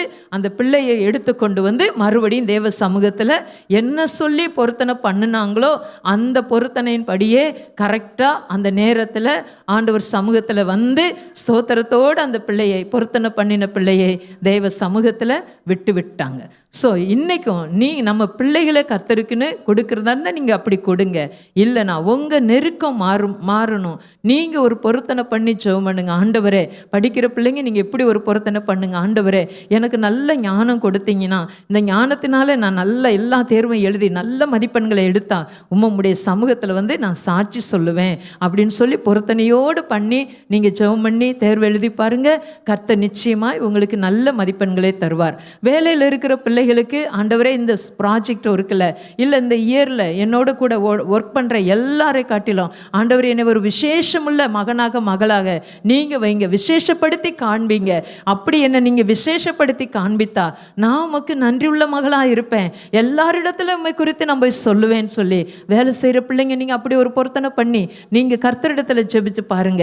கர்த்தர் உங்கள் ஜெபத்தை கேட்டு ஆண்டவர் எல்லா நெருக்கத்தையும் மாற்றி கர்த்தர் விசாலத்திற்கு கொண்டு வருவார். குடும்பத்தில் இருக்கிற பெற்றோர்கள் உங்களுக்கு பண நெருக்கடி என்ன காரியத்தில் உங்களை நெருக்கி கொண்டு இருக்கிறதோ, உங்களை அழுத்தி கொண்டு இருக்கிறதோ, அது மனபாரம் எதுவாக இருந்தாலும் ஆண்டவருடைய சமூகத்தில் சொல்லுங்க. ஆண்டவரே, இந்த நெருக்கமான சூழ்நிலையெல்லாம் மாறட்டும்ப்பா. இந்த மாறினதுக்கு பின்பதாக உமக்கு முன்பதாக நான் உண்மையும் உத்தமத்தோடு இருப்பேன். உம்மை துதிப்பேன், உம்மை ஆராதிப்பேன், இன்னும் அதிகமாய் வேதத்தை வாசிப்பேன், இன்னும் அதிகமாய் உடைய சமூகத்தில் வந்து நிற்பேன், இன்னும் அதிகமாய் ஆண்டவருக்காக சாட்சியாக நிற்பேன், என் பரிசுத்த வாழ்வை நான் காத்துக்கொள்வேன்னு சொல்லி முதியவர்கள் பெற்றோர்கள் எல்லாரும் நீங்கள் அப்படிப்பட்ட நெருக்கமான சூழ்நிலையில் இப்படிப்பட்ட ஒரு பொருத்தனையை நீங்கள் பண்ணி நீங்கள் ஜெபிக்கும் பொழுது நிச்சயமாய் பொருத்தனையின் விசுவாசமுள்ள ஜெபத்தை ஆண்டவர் கேட்டு உங்களை சாட்சியாய் நிறுத்துவார். உங்கள் நெருக்கம் நிச்சயமாய் மாறும். உங்களை கர்த்தர் விசாலத்திலே ஆண்டவர் கொண்டு வர வல்லமையுள்ளவராய் உண்மையுள்ளவராய் இருக்கிறார். ஹல்லேலூயா. இந்த அன்னாளுக்கு அப்படிப்பட்ட ஜெபத்தை செய்ததற்கு பின்பதாக அவளுக்கு ஆண்டவர் அந்த ஜெபத்தை கேட்டு பதிலை தந்து அவளும் ஆண்டவரிடத்தில் அந்த பிள்ளையை வந்து தேவ சமூகத்தில் ஒப்பு கொடுத்ததற்கு பின்பதாக 1 சாமுவேலின் புஸ்தகம் 2ஆம் அதிகாரம் 1 10வது வேத வசனம் வரைக்கும் நீங்கள் வாசித்து பார்த்தீங்கன்னா வீட்டில் வாசித்து பாருங்கள். அந்த 10வது வசனத்தில் முதல் 1 சாமுவேலின் புஸ்தகம் 2ஆம் அதிகாரம் முதல் வசனத்தில், அப்பொழுது அன்னாள் ஜெபம் பண்ணி, என் இருதயம் கர்த்தருக்குள் களிகூறுகிறது, என் கொம்பு கர்த்தருக்குள் உயர்ந்திருக்கிறது, என் பகைஞரின் மேல் என் வாய் திறந்திருக்கிறது, உம்முடைய இரட்சிப்பினாலே நான் சந்தோஷப்படுகிறேன். ரட்சிப்பினாலே என்னை இந்த துக்கத்திலிருந்து ரட்சித்த ஆண்டவர், நான் பொருத்தனை பண்ணி செபித்த இந்த செபத்தை கேட்டு எனக்கு ஒரு ஆண் பிள்ளையை கொடுத்த கர்த்தரை நான் என் வாய் திறந்து உம்முடைய நாமத்தை உம்முடைய நீர் செய்த அந்த ரட்சிப்பின் சந்தோஷத்தை நான் எல்லாருக்கும் சொல்லுவேன்னு சொல்கிறார். சொல்லிட்டு அதுக்கு கீழே உள்ள அதிக வசனங்கள் எல்லாம் நீங்கள் பொறுமையாக வீட்டில் பரிசுத்த ஆவியானவருடைய துணையோடு நீங்கள் வாசித்து பாருங்கள். அதில் 10வது வசனத்தில் அவள் சொல்லுகிறாள், அன்னாள் சொல்லுகிறாங்க, கர்த்தரோடு வழக்காடுகிறவர்கள் நொறுக்கப்படுவார்கள். கர்த்தரோடு வழக்காடுகிறவர்கள். ஏன்னா இன்னைக்கு நம்ம என்ன செய்கிறோம், ஒரு நெருக்கம் வரும்போது ஆண்டவரிடத்தில் போய் ஏன் ஆண்டவரே எனக்கு மட்டும் என்ற கேள்வியை இனி நம்ம கேட்காது இருப்போம். ஏன்னா வசனம் சொல்லுகிறது, அண்ணாள் சொல்லி இப்படி செபிக்கிறாங்க, நான் பொருத்தனை பண்ணினேன், நான் அழுது செவம் பண்ணேன், என் விண்ணப்பத்தை ஆண்டவர் கேட்டார், அதன்படி எனக்கு ஒரு பிள்ளையை கொடுத்தார், அந்த பிள்ளையை பொருத்தனை பண்ணினது அந்த பிரகாரமாக ஆண்டோடைய சமூகத்தில் விசுவாசத்தோடு வந்து கொண்டு வந்து விட்டேன். அதற்கு பின்பதாக என் வாய் திறந்திருக்கிறது, நான் கர்த்தருக்குள்ளே களி கூறுவேன் என்று சொல்லிவிட்டு 10வது வசனத்தில் சொல்லுகிறார், கர்த்தரோடு வழக்காடுகிறவர்கள் நொறுக்கப்படுவார்கள், வானத்திலிருந்து அவர்கள் மேல் முழங்குவார், கர்த்தர் பூமியின் கடையாந்தரங்களை நியாயம் தீர்த்து தாம் ஏற்படுத்தின ராஜாவுக்கு பலன் அளித்து தாம் அபிஷேகம் பண்ணுனுடைய கொம்பை உயர பண்ணுவார் என்று சொல்லி அவள் துதிக்கிறாள். அப்போது முதல்ல வந்து அழுத அந்த அண்ணாள் இப்போ என்ன சொல்லி துதிக்கிறாங்க? இப்படியெல்லாம் செஞ்ச ஆண்டவரை நான் இன்னும் துதிப்பேன் என்று சொல்லுகிறார். அது மாத்திரமல்ல, அதில் வசனத்தில் கீழ் வார்த்தை சொல்லப்பட்டிருக்கிறது. 1 சாமுவேல் 2ஆம் அதிகாரம் 10வது வேத வசனத்தில், அபிஷேகம் பண்ணினவருடைய கொம்பை உயர பண்ணுவார். அபிஷேகம், ஆண்டவர் உங்கள் மேல் வைத்திருக்கிற அந்த அபிஷேகம் உங்களை உயர பண்ண வைக்க முடியும். ஹல்லேலூயா. நீங்கள் உயர்ந்திருக்கும்படி கர்த்தர் செய்வார். நீங்கள் சிறந்திருக்கும்படி கர்த்தர் செய்வார். நீங்கள் மேன்மையாய் இருக்கும்படி கர்த்தர் செய்வார். அப்போ நீங்கள் செய்ய வேண்டியது என்னன்னா, கர்த்தர் சமூகத்தில் உங்கள் நெருக்கத்தை அறிக்கையிட்டு ஆண்டவரிடத்தில் செபித்து ஆண்டவர் சமூகத்தில் அந்த விடுதலையை பெற்றுக்கொண்டு அந்த ரட்சிப்பை பெற்றுக்கொண்டு ஆண்டவருக்கு நீங்கள் நன்றியோடு துதிக்கும் பொழுது, ஸ்தோத்தரிக்கும் பொழுது, பொருத்தனையை செலுத்தும் பொழுது நிச்சயமாய் உங்கள் கொம்பை ஆண்டவர் என்ன செய்வார்? உயர பண்ணுவார் என்று எழுதப்பட்டிருக்கிறது. ஹல்லேலூயா. நாமும் எல்லா நெருக்கத்தில் இருந்தோம் கர்த்தரை நோக்கி கூப்பிட்டு கர்த்தரிடத்தில் செபித்து அவர் சமூகத்தில் அவரை நாடி தேடி அவரிடத்தில் போய் நம்முடைய சஞ்சல வருத்தங்கள், துக்கங்கள், துயரங்கள் எல்லாவற்றையும் சொல்லிவிட்டு நாம் விசுவாசத்தோடு பொருத்தனை பண்ணி செபித்து அதை நிறைவேற்றும் பொழுது கர்த்தர் இந்த அன்னாளை போல உங்களையும் என்னையும் துதிக்கும்படியாக இந்த அன்னாளுக்கு கொடுத்த அதே உயர்வு மேன்மையை கர்த்தர் நமக்கும் தந்து நம்மளை விசாலத்திலே கொண்டு வந்து நிறுத்துவார். அதற்கு பின்பதாக அதை செய்துவிட்டு அதே 2ஆம் அதிகாரத்தில் நீங்கள் வாசித்து பார்த்தீங்கன்னா, கர்த்தர் அவளை சும்மா விடலை. ஒரு பிள்ளையை கேட்டு அந்த பிள்ளையை ஆண்டவருக்காக கொடுத்த அந்த அன்னாலே கர்த்தர் மறக்கவே இல்லை. அடுத்த அந்த அதிகாரத்தில் சொல்லப்பட்டிருக்கிறது, அவளுக்கு என்ன ஆண்டவர் என்ன கொடுத்தாராம்? 5 பிள்ளைகளை மறுபடியும் கொடுக்கிறார். ஸோ ஒரு பிள்ளை கூட இல்லைன்னு சொன்ன அந்த அன்னாளுக்கு ஆண்டவர் என்ன செய்கிறாரு? ஒரு பிள்ளையும் கொடுத்து மற்றபடி 5 பிள்ளைகளை கொடுத்து 6 பிள்ளைக்கு தாயாகும்படி அந்த அன்னாளை மாற்றுகிறார். அதனால தான் அவள் சொல்கிறார், அபிஷேகம் பண்ணப்பட்டவருடைய கொம்பை ஆண்டவர் என்ன செய்வாராம்? உயர பண்ணுவார். நீங்கள் ஸ்தோத்திரத்தோடு துதிகளோடு கர்த்தரை ஆராதித்து துதிக்கும் பொழுது நீங்கள் உயர்ந்திருப்பைகளை ஒழிய நீங்கள் ஒரு நாள் தாழ்ந்திருக்கவே மாட்டீங்க. ஏனென்றால் அவர் அபிஷேகம் பண்ணவருடைய கொம்பை கர்த்தர் நிச்சயமாய் உயர்த்தி ஆசீர்வதிப்பார். ஸோ இந்த ஒன்று கூட இல்லாத நிலைமையில் இருந்த அந்த அன்னாளுக்கு ஆண்டவர் ஒரு பிள்ளையை கொடுத்து அந்த ஒரு பிள்ளையை கர்த்தருடைய சமூகத்தில் அவள் கொடுத்தது நிமித்தமாய் அடுத்த ஆண்டவர் அவளை உயர பண்ணினது என்ன அப்படின்னா, 5 பிள்ளைகளை கொடுத்து ஆண்டவர் அவளை இன்னும் மேன்மையாக ஆண்டவர் ஆசீர்வதித்தார். ஸோ உங்களுக்குள்ள கிருபைகளை, உங்களுக்குள்ள தாளந்துகளை, நீங்கள் ஆண்டவரிடத்தில் வந்து சொன்ன எல்லா நெருக்கமான சூழ்நிலைகளை எல்லாம் ஆண்டவர் சமூகத்தில் நீங்கள் ஒப்பு கொடுத்து நீங்கள் செவிக்கும் போது உங்கள் பொருத்தனையின் செபத்தை ஆண்டவர் கேட்டு உங்களை உயர்த்த வல்லவராயிருக்கிறார். ஹல்லேலூயா. முதலாவதாக விசுவாசம் உள்ள பொருத்தனையோடு விசுவாசம் செபித்த அந்த செபத்தை கர்த்தர் கேட்டு அந்த நெருக்கமான சூழ்நிலை, நெருக்கமான ஒரு பிள்ளை கூட இல்லைன்னு சொன்னவளுக்கு இப்போ 5 பிள்ளைகளை கொடுத்தா. அவளை ஆண்டவர் விசாலம்னா ஒரு பெருக்கத்துக்குள்ள ஆண்டவர் கொண்டு வந்துட்டார். இப்போ அவளை பார்த்தவங்க எல்லாரும் என்ன சொல்லுவாங்க? ஒரு பிள்ளை கேட்டா அந்த ஒரு பிள்ளைய ஆண்டவர் சக்கு கொடுத்துட்டா. ஆண்டவர் பாருங்க, இஸ்ரவேலின் தேவனாய் கர்த்தர் எவ்வளோ நல்லவர். அவளை மறுபடியும் நினைச்சு ஆண்டவர் அவளுக்கு பிள்ளைகள் 5 பிள்ளைகளை கொடுத்துட்டாங்களேன்னு சொல்லி எவ்வளவா கீர்த்தியா அந்த அண்ணாளை பற்றி பேசியிருப்பாங்க. ஸோ நீங்களும் உங்கள் நெருக்கமான சூழ்நிலையை தேவ சமூகத்தில் போய் சொல்லி, ஆண்டவரே இதனால நெருக்கப்படுகிறேன். உங்கள் குடும்பத்தின் காரியங்களாக இருக்கலாம், படிப்பின் காரியமாக இருக்கலாம், வேலையின் காரியமாக இருக்கலாம், அந்த எந்த காரியமோ எதனால நெருக்கப்படுறீங்களோ அதை ஆண்டவர் சமூகத்தில் அழுது செபித்து பொருத்தனையோடு நீங்கள் செபிக்கும் போது நிச்சயமாய் கர்த்தர் உங்களை நெருக்கத்திலிருந்து விடுதலையாக்கி ரட்சித்து ஆண்டவர் விசாலத்தில் கொண்டு வந்து நிறுத்த அவர் உண்மையுள்ளவராய் இருக்கிறார். அபிஷேகம் பண்ணினுடைய கொம்பை ஆண்டவர் உயர பண்ண வல்லமையுள்ள தேவனாய் இருக்கிறார். ஹல்லேலூயா. முதலாவதாக நம்ம தியானித்தோம், அன்னாளுடைய பொருத்தனையின் விசுவாச ஜெபத்தை கேட்டு அவளுடைய நெருக்கமான சூழ்நிலையெல்லாம் மாற்றி ஆண்டவர் அவளை விசாலத்துக்குள்ளே பெருக்கத்துக்குள்ளே ஆண்டவர் கொண்டு வந்தார் என்று தியானித்தோம். 2வதாக இன்னும் ஒரு நபரை குறித்து வாசிப்போம். 2 சாமுவேலின் புஸ்தகம் 22வது அதிகாரம் 7வது வேத வசனம். கர்த்தரை நோக்கி கூப்பிட்டு என் தேவனை நோக்கி அபயமிட்டேன். தமது ஆலயத்திலிருந்து என் சத்தத்தை கேட்டார். என் கூப்பிடுதல் அவர் செவிகளில் ஏறிற்று. ஆமென்.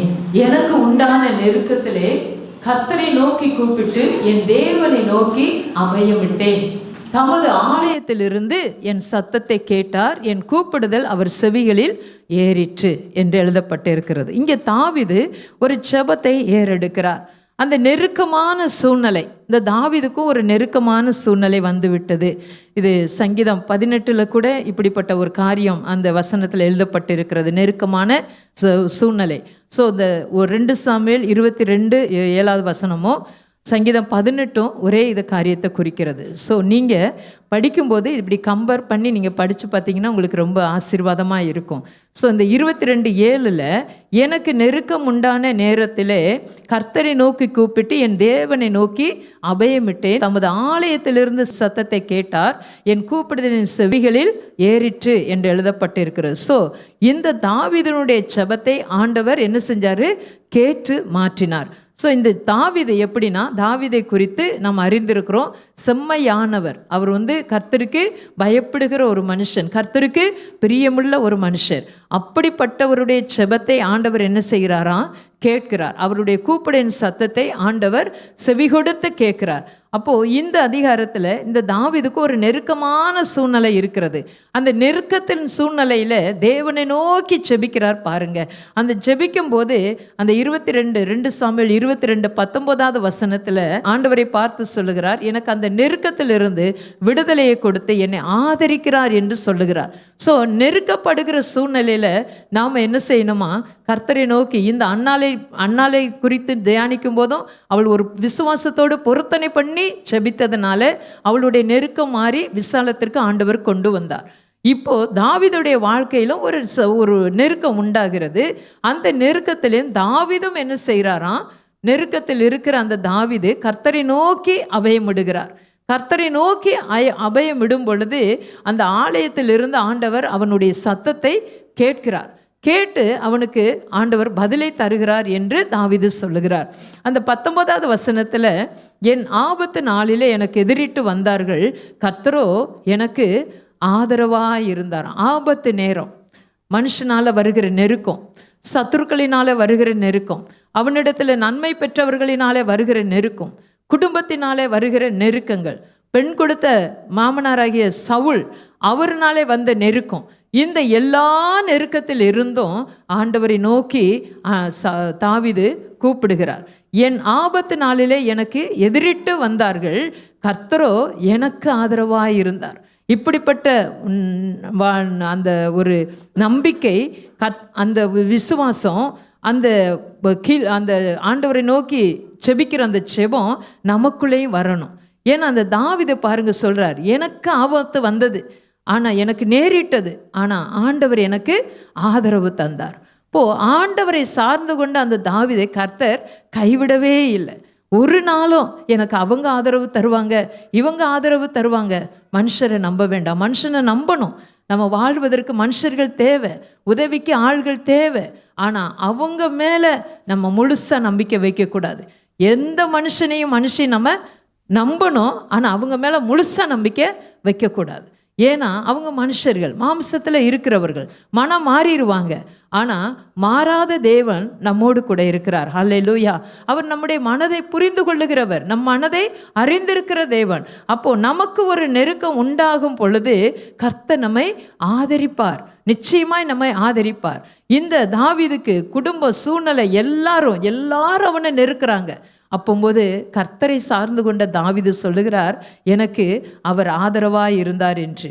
அதே அதிகாரம் 20வது வேத வசனத்தில் அவர் சொல்லுகிறார், ஆண்டவர் என் மேலே பிரியமாக இருந்தபடினால என்னை விசாலமான இடத்துல கொண்டு வந்து என்னை தப்புவித்தார். இந்த சத்துருக்களினாலேயோ, மனுஷரினாலேயோ, சொந்தங்களினாலேயோ, குடும்பத்தினாலேயோ, இல்லை பிள்ளைகளினாலேயோ, இல்லை பெண் கொடுத்த இடத்துல இருந்து வருகிற எல்லா நெருக்கத்தில் இருந்தும் ஆண்டவர் என்னை தப்புவித்து என்னை என்ன செய்கிறாராம்? விசாலத்தில் கொண்டு வந்து நிறுத்துகிறார். ஏன் மேலே ஆண்டவர் பிரியமாக இருந்தார். ஹல்லேலூயா. ஆண்டவர் மேலே தாவீது பிரியமாக இருந்தார். ஆண்டவரும் தாவீது மேலே மிகவும் பிரியமாக இருந்தார். ஸோ இந்த வசனத்தில் என் மேல் அவர் பிரியமாக இருந்தபடியினால விசாலமான இடத்துல என்னை கொண்டு வந்து என்னை தப்புவித்தார் என்று சொல்லுகிறார். ஸோ உங்கள் மேலேயும் என் மேலேயும் நம்முடைய ஆண்டவராக இயேசு கிறிஸ்து அளவு கடந்த பிரியத்தை வைத்திருக்கிறார். அந்த அளவு கடந்த பிரியம் நம்ம மேலே இருந்ததுனால தான் உங்களுக்காக எனக்காக அவர் கல்வாரி சிலுவையில் தம்முடைய ஜீவனையே கொடுத்தார். ஹல்லேலூயா. தம்முடைய ரத்தத்தை சிந்தினார். நீங்களும் நானும் அவமானப்படக்கூடாது, கஷ்டப்படக்கூடாது, தரித்திரர்கள் ஆகக்கூடாது என்பதற்காகவே நம்முடைய நுகங்கள் எல்லாவற்றையும் அவர் ஒருவரே ஏற்றுக்கொண்டார். ஹல்லேலூயா. அவர் நமக்காக கல்வாரி சிலுவையில் யாவையும் செய்து முடித்திருக்கிறார். ஸோ அவர் நம்மேல் வைத்த அந்த பிரியம் என்றென்றைக்கும் மாறாது. நாம தான் சில நேரம் நமக்கு இஷ்டப்பட்டா கர்த்தரை தேடுறதும், இஷ்டப்படலைன்னா ஆண்டவரை விட்டு விடுகிறதும், பின்வாங்கி போகிறதுமா மனுஷர்களாக இருக்கிறோம். ஆனால் ஆண்டவர் ஒரு நாளும் நம்மளை விட்டு விலகவும் இல்லை, நம்மளை கைவிடுவதும் இல்லை. அவர் நம்மேல் பிரியம் வைத்தபடினாலே நம்ம என்ன செய்கிறாராம், விசாலத்தில் கொண்டு வந்து நம்மளை தப்புவிக்கிறார். இந்த நெருக்கமான சூழ்நிலையில் இருந்து நீங்களும் நானும் விடுதலை பெறணும்னா கர்த்தரை நோக்கி கூப்பிடணும். கர்த்தரை நம்ம சார்ந்து கொள்ளணும். கர்த்தரையே நம்ம நம்பி இருக்கும் பொழுது அவர் நம்மேல பிரியமாய் இருந்து நமக்குண்டான எல்லா நெருக்கமான சூழ்நிலையை மாற்றி ஆண்டவர் நமக்கு ஆதரவாய் இருந்து நம்மை நடத்த அவர் உண்மையுள்ளவராய் இருக்கிறார். ஹல்லேலூயா. ஒரு முறை பார்த்தீங்கன்னா தாவீதுடைய வாழ்க்கையில் இன்னும் ஒரு நெருக்கம் வந்தது. அவன் பாவம் செய்தான், கர்த்தருக்கு விரோதமான ஒரு பாவத்தை செய்கிறார். அது எங்கே எழுதப்பட்டிருக்குன்னு பார்த்தீங்கன்னா 2 சாமுவேலின் புஸ்தகம் 24வது அதிகாரத்தில் 1 10 வேத வாக்கியங்கள் வரைக்கும் நீங்கள் வீட்டில் வாசித்து பாருங்கள். அதில் 1, 2, 3வது வசனத்தை நம்ம வாசிப்போம். 2 சாமுவேலின் புஸ்தகம் 24ஆம் அதிகாரம் 1, 2, 3 வேத வாக்கியங்கள். திரும்ப இஸ்ரவேலின் மேல் மூண்டது. இஸ்ரவேல் யூதா என்பவர்களை இலக்கம்பார் என்று அவர்களுக்கு விரோதமாய் சொல்லுகிறதற்கு தாவீது ஏவப்பட்டான்.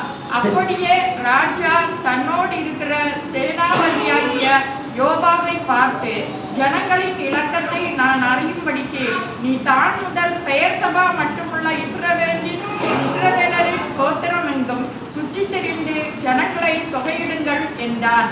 அப்பொழுது யோபா ராஜாவை பார்த்து, ராஜாவாகி என் ஆண்டவனுடைய கண்கள் காணும்படி உம்முடைய தேவனாகிய கர்த்தர் ஜனங்களை இப்பொழுது இருக்கிறதை பார்க்கணும் 100 மடங்கு அதிகமாய் வர்த்திக்க பண்ணுவாராக. ஆனாலும் என் ஆண்டவனாகிய ராஜா இந்த காரியத்தை விரும்புகிறது என்ன என்றார். அல்லேலூயா. இந்த காரியத்தை விரும்புகிறது என்ன?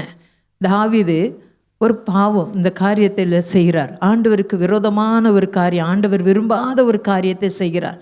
ஏன்னா அவர் ராஜாவாயிட்டார். அவர் வசனத்தில் சொல்லப்பட்டிருக்கு 3வது வசனத்தில், அப்பொழுது யோவாப் ராஜாவை பார்த்து, ராஜாவாகி என் ஆண்டவனே, ஆண்டவனுடைய கண்கள் காணும்படி உம்முடைய தேவனாகிய கர்த்தர் ஜனங்களை இப்பொழுது இருக்கிறதை பார்க்கிலும் 100 மடங்கு அதிகமாய் வர்த்திக்க பண்ணுவாராக. இப்போ இருக்கிறத காட்டிலும் 100 மடங்கு அதிகமாய் வர்த்திக்க பண்ணுகிறார். நீங்கள் ஏன் ஜனங்களை எண்ணி கொண்டு வா என்று சொல்லி நீங்கள் அனுப்புகிறீங்க அப்படின்னு சொல்லிட்டு இந்த யோவாப் அவர் சேனாதிபதியாக இருக்கிறபடினால தாவீது இடத்துல கேட்குறார். தாவீதுக்கு அவருக்கு என்ன நினைச்சாருன்னு தெரியல. அந்த சொல்லிட்டு லக்கம் பார்த்து நீ கொண்டு வா, ஜனங்களை எண்ணி எத்தனை பேர் யுத்த புருஷர்கள் இருக்கிறாங்க, ஆயுதம் தரிக்கிறவங்க எத்தனை பேர் இருக்கிறாங்க அப்படின்னு எண்ணி நீ கொண்டு வான்னு சொன்ன இந்த வார்த்தை அவனுடைய மனச்சாட்சிக்கு ரொம்ப விசனத்தை கொண்டு வந்தது. ஆண்டவருக்கு பிரியமில்லாத ஒரு காரியத்தை நம்ம செய்கிறோமோ என்று சொல்லி அவனுக்குள்ள ஒரு கலக்கம் உண்டானது. அந்த 24ஆம் அதிகாரம் முழுவதும் நீங்கள் வீட்டில் போய் வாசித்து பாருங்க. அப்படி கலங்கும் போது அந்த 9வது வசனத்தில் யோவாப் ஜனத்தை இலக்கம் பார்த்து தொகையை ராஜாவுக்கு கொடுத்தான். இஸ்ரவேலிலே பட்டயம் உருவத்தக்க யுத்த சேவகர் 8 லட்சம் பேர் இருந்தார்கள், யூத மனுஷர் 5 லட்சம் பேர் இருந்தாங்கன்னு சொல்லிட்டு அவங்க என்ன செய்கிறாங்க, 9 மாத கால அளவாய் அவங்க என்ன செய்கிறாங்க, 9 மாதமும் 20 நாட்களும் சேர்ந்து இத்தனை நாட்களை கணக்கெடுத்து அந்த யூதேயா முழுவதிலும் போய் கணக்கெடுத்து கொண்டு வந்து ராஜாவாகிய தாவீது இடத்துல இந்த யோவாப் இந்த சேனாதிபதியாக இருக்கிறவர் கொண்டு வந்து கொடுத்துட்டார். கொடுத்ததற்கு பின்பதாக அவருடைய இருதயம் வாதிக்கப்படுகிறது. அதுக்கடுத்து உள்ள வசனங்களை நீங்கள் வீட்டில் போய் வாசித்து பாருங்க. 11வது வசனம்.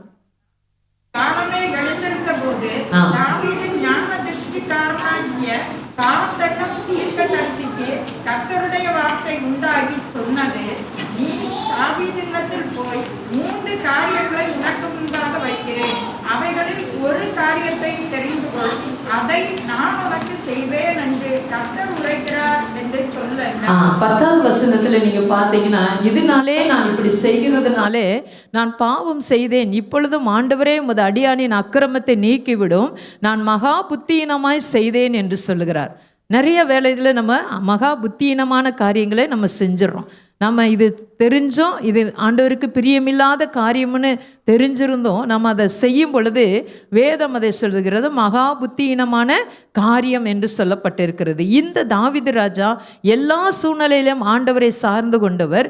இந்த காலகட்டத்தில் இவர் இந்த தொகையை எண்ணி காண்பித்து தொகையை கொண்டு வா என்று சொல்லி, அதாவது ஜனங்களுடைய இலக்கங்கள் எத்தனை பேர் இருக்கிறார்கள் என்பதை கணக்கிட்டு கொண்டு வா என்று சொன்ன அந்த பொறுப்பை கொடுத்த உடனே பொறுப்பும் கையில் வந்துடுது. கேட்ட உடனே இருதயம் பாதிக்கப்படுகிறது. அவர் சொல்லுகிறார், இந்த காரியத்தை நான் செய்ததுனால மகா புத்தியினமான காரியத்தை நான் செய்கிறேன், இந்த பாவத்தை என்னிடத்திலிருந்து நீக்கிவிடும். நாமளும் சில நேரமாக இப்படி தான் புத்தியினமான காரியத்தை நம்ம செஞ்சிருவோம். ஸோ அப்படி செய்யும் பொழுது நாம் என்ன நம்முடைய இருதயம் நமக்குள்ளே வாதிக்கப்படுகிறது. இன்றைக்கும் பரிசுத்த ஆவியானவர், நீ இங்கே போகக்கூடாது, இன்னாரிடத்துல பேசு, இதை பேசாத, இதை இதை செய்யாத, இந்த இடத்துல இவங்களோட சம்பாஷணை பண்ணு, தொடர்புகள் என்று ஆண்டவர் ஆவியானவர் நமக்கு அநேக காரியங்களை நமக்கு சொல்லிக்கொண்டே தான் இருக்கிறார். ஆனால் எதை நம்ம கேட்குறோம், எதுக்கு நம்ம கீழ்ப்படுகிறோம் அப்படின்னு நம்மளை ஆண்டவர் பார்த்து கொண்டே இருக்கிறார். இவன் செய்த காரியம் ஒரு சின்ன காரியம்தான், தொகையிட்டு பார்த்த காரியம்தான், அதுவே ஆண்டவருக்கு பிரியமில்லை என்று சொல்லி தாவீது தன்னை உணர்வடைந்து கர்த்தர் சமூகத்தில் இருக்கிறார், நினைச்சிட்டே இருக்காரு. உடனே கர்த்தர் தீர்க்கதரிசி காத் மூலமாய் அனுப்பி 3 காரியங்களை உனக்கு முன்பதாக வைக்கிறேன், இதில் நீ ஒன்றை தெரிந்து கொள், என் அனுப்பினவருக்கு நான் என்ன சொல்லணுமோ அதை நீ தெரிந்து கொள்ளதை சொன்னைனா நான் போய் ஆண்டவரிடத்துல சொல்லுவேன் சொல்றார். அப்போ தாவீது ஒரு ஜெபத்தை ஏறெடுக்கிறார். பாருங்க 13வது வசனம். அப்படியே காத்து தாவீதினிடத்தில் வந்து அவனை நோக்கி, உம்முடைய தேசத்திலே 7 வருஷம் பஞ்சம் வர வேண்டுமோ, அல்லது 3 மாதம் உம்முடைய சத்துருக்கள் உம்மை பின்தொடர நீர் அவர்களுக்கு முன்பாக ஓடி போக வேண்டுமோ, அல்லது உம்முடைய தேசத்திலே 3 நாள் கொள்ளைமை உண்டாக வேண்டுமோ, இப்போதும் என்னை அனுப்பினவருக்கு நான் என்ன மறு உத்தரவு கொண்டு போக வேண்டும் என்பதை நீ யோசித்து பாரும் என்று சொன்னார். நீ யோசித்து பாரும் என்று சொல்லுகிறார்.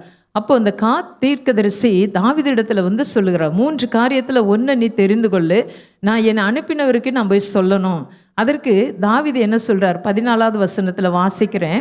அப்பொழுது தாவீது காத்தை நோக்கி, கொடிய இடுக்கண்களில் அகப்பட்டிருக்கிறேன், இப்பொழுது நாம் கர்த்தருடைய கையில் விழுவோமாக, அவருடைய இரக்கங்கள் மகா பெரிது, மனுஷர் கையில் விழாதிருப்பேனாக என்றான். மனுஷர் கையில் என்னை விட்டு கொடுத்துறாதீங்க, கொள்ளை வியாதி இதில் என்னை விட்டு கொடுத்துறாதீங்க, பஞ்சங்கள் அதில் எங்களை ஜனங்களை வாதிச்சுறாங்க, மகா கொடியமான இடுக்கனில் நான் அகப்பட்டுட்டேன், எனக்கு இந்த இடுக்கன் நீங்கி இந்த நெருக்கங்கள் நீங்கி என்னை நீங்கள் மன்னிச்சிருங்கன்னு சொல்லி தாவீது தேவனிடத்தில் ஒரு விண்ணப்பத்தை வைக்கிறார். அப்போ ஆண்டவர் இந்த தீர்க்கதரிசி மூலமாக சில ஆலோசனைகளை கொடுக்கிறார். நீ என்ன செய்யணும்? பலியிடு, சமாதான பலிகளை ஆண்டவருக்கு ஒரு பலிபீடத்தை கட்டி சமாதானத்திற்கேற்ற பலிகளை கர்த்தருக்கு முன்னாடி நீ செலுத்து, அப்போ நிச்சயமா ஆண்டவர் உன்னை ஆசீர்வதிப்பாருன்னு சொல்லி தீர்க்கதரிசி தாவீதுக்கு ஒரு நல்ல ஆலோசனையை தருகிறார். ஸோ நாமளும் இப்படி மகா கேடான காரியங்களை செய்யும் பொழுது, புத்தியீனமான காரியத்தை செய்யும் போது பரிசுத்த ஆவியானவர் நமக்கு அவ்வப்போது நம்மளை உணர்த்தி கொண்டே தான் இருக்கிறார். அன்று தாவீதுக்கு தீர்க்கதரிசியின் மூலமாக அவர் உணரும்படி அனுப்பி வைத்தார். இன்று நமக்கு, உங்களுக்கும் எனக்கும் யாரை அனுப்பி வைத்திருக்கிறார்? பரிசுத்த ஆவியானவரையே நமக்கு அனுப்பி கொடுத்திருக்கிறார். ஸோ ஆவியானவர் நம்மை நடத்துகிற விதத்தில் நீங்களும் நானும் நடந்து போவோமானால் அந்த இடங்களில் நமக்கு வேதனையோ நெருக்கமோ பஞ்சமோ எந்த காரியமோ நமக்கு நேரிடாது. ஆண்டவர் சொல்லுகிற இடத்துல, ஆண்டவர் சொல்லுகிற வார்த்தையை, ஆண்டவர் சொல்லுகிற காரியத்தை நாம செய்யும்போது அதில் எந்த விதமான நெருக்கங்களும் வரவே வராது. இந்த தாவீது மனுஷர் கருத்தில் நான் விழமாட்டேன் ஆண்டவரே, நான் செய்த பாவம், நான் செய்ததுனால இந்த ஆடுகள் ஏன் வாதிக்கப்படணும், இவங்களெல்லாம் நீங்க தான், அதனால நான் மனுஷர் கையில் நான் விழமாட்டேன் ஆண்டவரே, உங்க கையில் நான் விழுந்துருவேன்னு சொல்லி தன்னை அர்ப்பணித்து செபிக்கிறார். ஆலோசனை கொடுத்த அந்த வார்த்தையை கேட்டு ஒரு பலிபீடத்தை கட்டி ஆண்டவர் சமூகத்தில் அவன் சமாதானத்திற்கு ஏதுவான பலிகளை செலுத்தும் பொழுது 25வது வசனம், 2 சாமுவேலின் புஸ்தகம் 24வது அதிகாரம் 25வது வேத வசனத்தில் அங்கே தாவீது கர்த்தருக்கு ஒரு பலிபீடத்தை கட்டி சர்வாங்க தகன பலிகளையும் சமாதான பலிகளையும் செலுத்தினான். அப்பொழுது கர்த்தர் தேசத்துக்காக செய்யப்பட்ட வேண்டுதலை கேட்டபடினார் இஸ்ரவேலின் மேலிருந்த அந்த வாதை நிறுத்தப்பட்டது. அந்த வாதை நிறுத்தப்பட்டது. அங்கே தாவீது கர்த்தருக்கு ஒரு பலிபீடத்தை கட்டுறார். அந்த ஆலோசனையை கேட்டார். இப்போ தீர்க்கதரிசி மூலமாய் சொன்ன அந்த ஆலோசனையை இந்த தாவீது கேட்டு பலிபீடத்தை கட்டி சமாதானத்துக்கேற்ற பலியை செலுத்தி கர்த்தர் தேசத்திற்காக செய்யப்பட்ட ஜனங்களுக்காக செய்யப்பட போகிற அந்த காரியத்தில் அவர் சொல்லி செபித்த உடனே அந்த செபத்தை ஆண்டவர் என்ன செய்கிறாரு? கேட்டுறாரு. இஸ்ரவேலின் மேல் இருந்த அந்த வாதை நிறுத்தப்பட்டது என்று எழுதப்பட்டிருக்கிறது. ஸோ இஸ்ரவேல் மேல் இருந்த அந்த வாதை, பஞ்சம், கொள்ளை நோய், யுத்தங்கள், இதனால் வருகிற அந்த வாதையான காரியங்கள், அந்த கொடிய இடுக்கண்கள், எந்த நெருக்கமோ இந்த ஜனங்களுக்கு வரக்கூடாது என்று சொல்லி தான் செய்த காரியத்தினாலே தன் குடும்பமோ தன் தேசமோ தேசத்தின் ஜனங்களோ பாதிக்கக்கூடாது என்பதற்காக இந்த தாவீது செஞ்ச ஒரு காரியம் என்னன்னா, தன்னை தானே தாழ்த்தி ஒப்பு கொடுத்து ஒரு தேவ சமூகத்தில் பலிபீடத்தை கட்டி சமாதானத்திற்கு ஏதுவான பலிகளை செலுத்தி ஆண்டவருக்கு பிரியமான ஒரு செபத்தை ஏறெடுத்ததினால அந்த வசனம் சொல்லப்பட்டிருக்கிறது, இஸ்ரவேலின் மேல் இருந்த அந்த வாதை நிறுத்தப்பட்டது. வாதையினாலே, பஞ்சத்தினாலே, யுத்தத்தினாலே நான் இந்த ஜனங்களை எந்த 3ல் 1 தெரிந்து கொள், இதில் நான் நீ என்ன சொல்றியோ அதை நான் போய் சொல்லுவேன்னு சொன்னேன். அந்த தீர்க்கதரிசிக்கு அவர் பதிலே சொல்லாதபடி கர்த்தர் கையில் விழுவமாக இந்த கொடிய இடுக்கண்களை நான் அகப்பட்டு இருக்கிறேன்னு சொல்லிட்டு ஆண்டவருக்கு பிரியமான காரியத்தை தாவீது செய்ததினாலே அந்த இஸ்ரவேல் ஜனங்கள் மேல் வர இருந்த அந்த ஆபத்து, வரக்கூடிய நேரிடக்கூடிய அந்த பஞ்ச கொள்ளை நோய்கள் எல்லாவற்றையும் ஆண்டவர் விடுவித்து அவர்களை என்ன செஞ்சார்? அவர்கள் மேல் இருந்த அந்த வாதையை ஆண்டவர் என்ன செஞ்சார்? நிறுத்தி விட்டாராம். ஸோ இன்றைக்கும் நம்முடைய கீழ்ப்படியா மதியினமான செய்த காரியத்தை நிமித்தமாய் நமக்கு நஷ்டம், நெருக்கங்கள் வரும் பொழுது நாம் இந்த தாவீதை போல கர்த்தருக்கு தன்னை அர்ப்பணித்து ஒரு பொருத்தன பலிகளை பலிபீடமாகிய நம்மை நாமளே ஒப்பு கொடுத்து அவருடைய சமூகத்தில் ஆண்டவருக்கு பிரியமான செபத்தை நம்ம ஏறெடுக்கும் பொழுது கர்த்தர் நிச்சயமாய் நெருக்கமான சூழ்நிலையை மாற்றி ஆண்டவர் விசாலத்திற்கு கொண்டு வருவதில் சந்தேகமே இல்லை. ஹல்லேலூயா.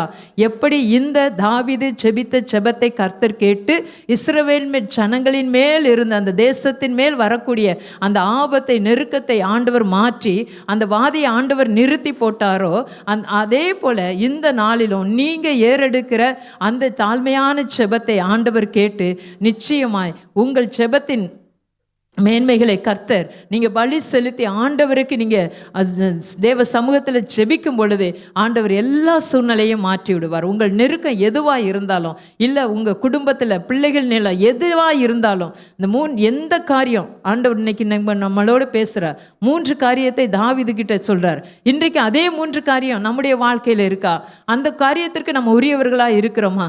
நம்முடைய அந்த காரியம் நடப்பதற்கு நாம் அதீனமாக செய்த காரியத்திலிருந்து நான் விடுதலையாகி கர்த்தருக்கு ஒரு பலிபீடமாகிய என்னை நான் அர்ப்பணித்து நான் செபிக்கிற இந்த செபத்தை கர்த்தர் கேட்டு என் குடும்பத்தின் மேலே, என் ஜனத்தின் மேலே, என் பிள்ளைகள் மேலே இந்த வாதைகள் வராதபடி, இந்த கஷ்ட நெருக்கங்கள் வராதபடி என்னை மாற்றிருங்கன்னு சொல்லி நம்ம செபிக்கும் போது ஆண்டவர் அந்த செபத்தை கேட்டு கர்த்தர் விசாலத்தில் அந்த வாதையை நிறுத்தி ஆண்டவர் விசாலத்தில் கொண்டு வருவார். ஹல்லேலூயா.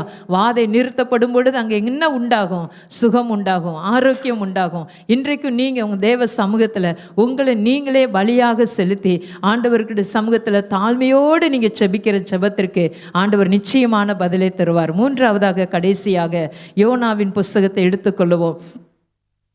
யோனா 1ஆம் அதிகாரம் 9வது வசனத்தில் நமக்கு எல்லாருக்கும் தெரியும், அந்த யோனா தேவனுடைய சமூகத்தை விட்டு, தேவனுடைய திட்டத்தை விட்டு அவருக்கு சொன்ன இடத்துக்கு போகாமல் அவர் வேறு இடத்துக்கு தர்சீசுக்கு ஓடி போனதுனால வந்த காரியங்கள் நமக்கு தெரியும். அந்த 1ஆம் அதிகாரத்தில் அது எழுதப்பட்டிருக்கிறது. அப்போ அந்த அதிகாரம் முழுவதும் நீங்கள் வாசித்து பார்ப்பீர்களே என்றால் அது உங்களுக்கு நன்றாய் புரியும். நீங்கள் ஏற்கனவே நீங்கள் எல்லாருமே அதை அறிந்திருக்கிறீங்க. அந்த அதிகாரத்தில் 1ஆம் அதிகாரத்தை வாசித்து பார்த்துட்டு அடுத்த 2வது அதிகாரத்தில் நீங்கள் பார்த்தீங்கன்னா அந்த யோனா மீனின் வயிற்றுக்குள்ளே இருந்து ஒரு செபத்தை ஏறெடுக்கிறார். ஸோ இப்படிப்பட்ட நெருக்கம் அந்த யோனாவுக்கு வந்தது. எதனால? கீழ்ப்படியாததுனால, தேவன் சொன்ன வார்த்தைகளை விட்டு, தேவ சமூகத்தை விட்டு விலகி போனதுனால. நாமளும் இப்படிப்பட்ட ஒரு நெருக்கமான சூழ்நிலையில் இன்றைக்கு நீங்கள் இருக்கீங்களா? தேவ சமூகத்தை விட்டு போனீங்களா? வேதத்தை விட்டு போனீங்களா? தேவனுடைய ஆராதனை விட்டு நீங்கள் போனீங்களா? இல்லை தேவனுடைய ஐக்கியத்தின் பிள்ளைகளை விட்டு நீங்கள் விலகி இருக்கீங்களா? நீங்கள் அந்த காரியத்தெல்லாம் சரி பண்ணும் பொழுது யோனா செபித்ததை போல நீங்களும் நானும் மீன் வயிற்றுக்குள்ளேருந்து, அப்படிப்பட்ட நெருக்கமான சூழ்நிலையிலிருந்து நம்ம செபிக்கக்கூடாது. நம்ம எப்போவுமே விசாலத்தில் இருக்கும்போதே இப்படிப்பட்ட நெருக்கங்களிலிருந்து நம்ம விடுவித்து நம்மளை காக்கிற ஆண்டவரை நம்ம நன்றியோடு துதிக்கணும். ஹல்லேலூயா. ஏனென்றால் இந்த யோனா தேவ சித்தத்தையும் தேவனுடைய திட்டத்தையும் மீறி போனதுனாலே அவனுக்கு அன்றைக்கு ஒரு பெரிய மீனுக்கு ஆண்டவர் கட்டளையிட்டு அவனை விழுங்கும்படி ஆண்டவர் அந்த இடத்துல ஒரு காரியத்தை செய்கிறார். இந்த யோனா இப்போ போகும் பொழுது நிறைய அங்கே படகு, அந்த இது ஷிப்பில் என்ன ஆகுது, நிறைய பிரச்சனைகள் உண்டாகிறது. எல்லாத்தையும் எடுத்து போடுறாங்க, கடைசி சீட்டு போடுறாங்க, இந்த யோனா மேலே விழுகிறது. அப்போ அவனை விசாரிக்கும் போது அவர் சொல்லுகிறார், நான் தேவ சமூகத்தில் நிற்கிற தேவனுடைய ஊழியக்காரன் அப்படின்னு சொல்கிறார். ஸோ நீ செஞ்ச காரியத்தினால என்ன செய்யணும்? எண்ணெயை தூக்கி கடலில் போட்டுருங்க, கடல் கொந்தளிப்பெல்லாம் அமைதி ஆயிரும். உடனே செய்கிறாங்க, செஞ்ச உடனே அமைதி ஆயிடுது. அப்படியே அந்த பெரிய மீன் அவரை விழுங்கும் பொழுது அந்த மீன் வயிற்றுக்குள்ளே இருந்து செபிக்கிற அந்த செவன் தான் யோனா 2ஆம் அதிகாரத்தில் எழுதப்பட்டு இருக்கிறது. அதன் கீழே உள்ள வசனமெல்லாம் நீங்கள் வாசித்து பார்த்தீங்கன்னா 2வது வசனத்தில் சொல்லப்பட்டிருக்க, நெருக்கத்திலிருந்து நான் கர்த்தரை நோக்கி கூப்பிட்டேன், அவர் எனக்கு உத்தரவு அருளினார், நான் பாதாளத்தின் வயிற்றிலிருந்து கூக்குரலிட்டேன், நீர் என் சத்தத்தை கேட்டீர் என்று சொல்லுகிறார். 3வது வசனத்தில் பார்த்தீங்கன்னா, சமுத்திரத்தின் நடுமையத்தின் ஆழத்திலே நீர் என்னை தள்ளிவிட்டீர். அப்போ நீரோட்டை சூழ்ந்து கொண்டது. இது இப்படிப்பட்ட ஒரு நெருக்கம். ஆனால் அவர் இருந்த இடம் எப்படி? மீனின் வயிற்றுக்குள்ளே. அப்போ மீனின் வயிற்றுக்குள்ளே விழுவதற்கு முன்பதாக தான் நீரோட்டம் அவனை அழுத்துது. அதுக்கு கீழே வசனம் எல்லாம் பார்த்தீங்கன்னா அது சொல்லப்பட்டு இருக்கிறது, தண்ணீர்கள் பிராண பரியந்தமும் என்னை நெருக்கினது, ஆழி என்னை சூழ்ந்தது, கடற்பாசி என் தலையை சுற்றி கொண்டது. இதெல்லாம் மீன் வயிற்றுக்குள்ளே போவதுக்கு முன்னாடியே இவருக்கு நேரிடுகிறது. நேரிட்டு அது ஆழத்துக்குள்ளே போய் இவன் போகும்போது தான் அந்த மீன் வயிற்றுக்குள்ளே உள்ளே போயிறார். ஸோ மீன் வயிற்றுக்கு போவதுக்கு முன்னாடியே இவ்வளோ நிறைய துன்பத்தை அனுபவிக்கிறார். அப்போ தேவனுடைய சித்தத்தையும் திட்டத்தையும் அறிந்து இருக்கிற நீங்களும் நானும் தேவ சமூகத்தை விட்டு விலக்கி போனால் முன்னாடி என்ன செய்யும்? நமக்கு இப்படிப்பட்ட சூழ்நிலைகள், அந்த கடற்பாசி நம்மளை சுற்றி கொள்வது போல, ஆளி நம்மளை அழுத்துறது போல, நீரோட்டம் நம்மளை மேற்கொள்ளுகிறது போல எல்லாம் நமக்கு இப்படிப்பட்ட சூழ்நிலைகள்லாம் வந்துடும். ஸோ ஆண்டவருடைய சித்தத்தை மீறி, ஆண்டவருடைய திட்டத்தை மீறி, ஆண்டவருடைய சமூகத்தை விட்டு, ஆண்டவருடைய பிள்ளைகளை விட்டு நாம் போகணும்னு நம்ம நினச்சோம்னா நமக்கும் இப்படிப்பட்ட சூழ்நிலை தான் வரும். ஸோ ஆண்டவர் இன்றைக்கு தெளிவாய் பேசி கொண்டு இருக்கிறார். அதற்கடுத்த வசனம் எல்லாம் பார்த்தீங்கன்னா அவர் ஒரு பொருத்தனை பண்ணுகிறார். பொருத்தனை மீன் வயிற்றுக்குள்ளேருந்து பொருத்தனை பண்ணி செபிக்கும்போது அந்த மீன் அவரை கரையிலே கக்கிற்று என்று எழுதப்பட்டு இருக்கிறது. ஸோ கர்த்தர் மீனுக்கு கட்டளையிட்டார், அது யோனாவை கரையிலே கக்கிவிட்டது என்று எழுதப்பட்டு இருக்கிறது. ஸோ இன்றைக்கும் நம்முடைய நெருக்கமான சூழ்நிலையில் நீங்கள் எப்படிப்பட்ட நெருக்கத்தில் இருந்தாலும், ஒருவேளை துன்பத்துக்கு மேலே துன்பம், துயரத்துக்கு மேலே துயரம், வேதனைக்கு மேலே வேதனை, சுகவீனத்துக்கு மேலே சுகவீனம், இப்படி பிரச்சனைக்கு மேலே பிரச்சனை, அப்படிப்பட்ட நெருக்கம் உங்களுக்கு இருக்குமே. ஆனால் நீங்கள் யோனாவை போல நீங்களும் ஆண்டவரை நோக்கி ஜெபம் பண்ணுங்க. ஆண்டவர் ஆலயத்திலிருந்து கர்த்தர் பதிலை தருகிற தேவன். நெருக்கப்படுகிற உங்களுக்கு ஆண்டவர் இந்த நெருக்கத்தின் சூழ்நிலையெல்லாம் மாற்றி, எப்படி யோனாவுடைய ஜெபத்தை கர்த்தர் கேட்டபடியினாலே அந்த யோனாவை கக்கும்படி மீனுக்கு ஆண்டவர் கட்டளையிட்டார். ஸோ இன்றைக்கும் நமக்கு நம்ம மீனின் வயிற்றில் இல்லை, இந்த பிரச்சனை, இந்த போராட்டம், இந்த நெருக்கம், அப்படிப்பட்ட வயிற்றுக்குள்ளே இருக்கிற நீங்களும் நானும் இந்த சூழ்நிலையிலிருந்து நம்ம வெளியே வரணும்னா யோனாவை போல நீங்களும் நானும் ஜெபம் பண்ணுவோம். கர்த்தர் அந்த நெருக்கமான சூழ்நிலையில் இருந்தெல்லாம், அந்த கொந்தளிப்பான சூழ்நிலையில் இருந்த அந்த கடற்பாசி போன்ற நம்மளை சுற்றி கொண்டு அழுத்தி கொண்டு மேலே கீழே எழும்பாதபடி கீழே தள்ளுகிற அந்த காரியத்தில் இருந்து நம்ம விடுதலை ஆவோம். நிச்சயமாய் ஆண்டவர் நமக்கு பெரிய காரியங்களை செய்வார். அப்படியே தேவ சமூகத்தில் எழுந்து நின்று இன்னைக்கு 3 காரியத்தை நம்ம தியானித்தோம். அன்னாள் பொருத்தனை பண்ணி விசுவாசத்தோடு செபித்ததினால அவளுடைய நெருக்கம் மாறிவிட்டது. அவளுக்கு ஒரு விசாலத்தை ஆண்டவர் தந்தார். ரெண்டாவதாக நம்ம தியானித்தோம், தாவீது பலி செலுத்தி தாழ்மையோடு செபித்தபடியினால வாதைகள் நிறுத்தப்பட்டு அவங்க தேசத்தில் சுகம் உண்டானது, ஜனங்களுக்குள்ளே சுகம் உண்டானது. மூன்றாவதாக நம்ம தியானித்தோம், யோனா கீழ்ப்படிந்து ஊக்கமாக செபித்ததினால, அந்த உண்மையாய் செபித்தபடியினால அந்த கொந்தளிப்பு, அந்த பிரச்சனைகளெல்லாம் மாறி கர்த்தர் ஒரு அமைதியுள்ள ஜீவனத்தை ஆண்டவர் அவருக்கு கட்டளையிட்டார். இந்த நாளிலும் எப்படிப்பட்ட சூழ்நிலைகளில் நீங்கள் இருந்தாலும், அந்த நெருக்கமான காரியங்கள் எந்த சூழ்நிலையாக இருந்தாலும் நீங்கள் இது இப்போ ஆண்டவர் சமூகத்தில் ஒப்பு கொடுங்க. ஆண்டவரே, நான் அன்னாலே போல நான் குடும்பத்தினால் நெருக்கப்பட்டு இருந்தாலும், பொருளாதாரத்தில் நெருக்கப்பட்டு இருந்தாலும், எந்த சூழ்நிலையை வாயை திறந்து அப்படியே சொல்லுவீங்களா?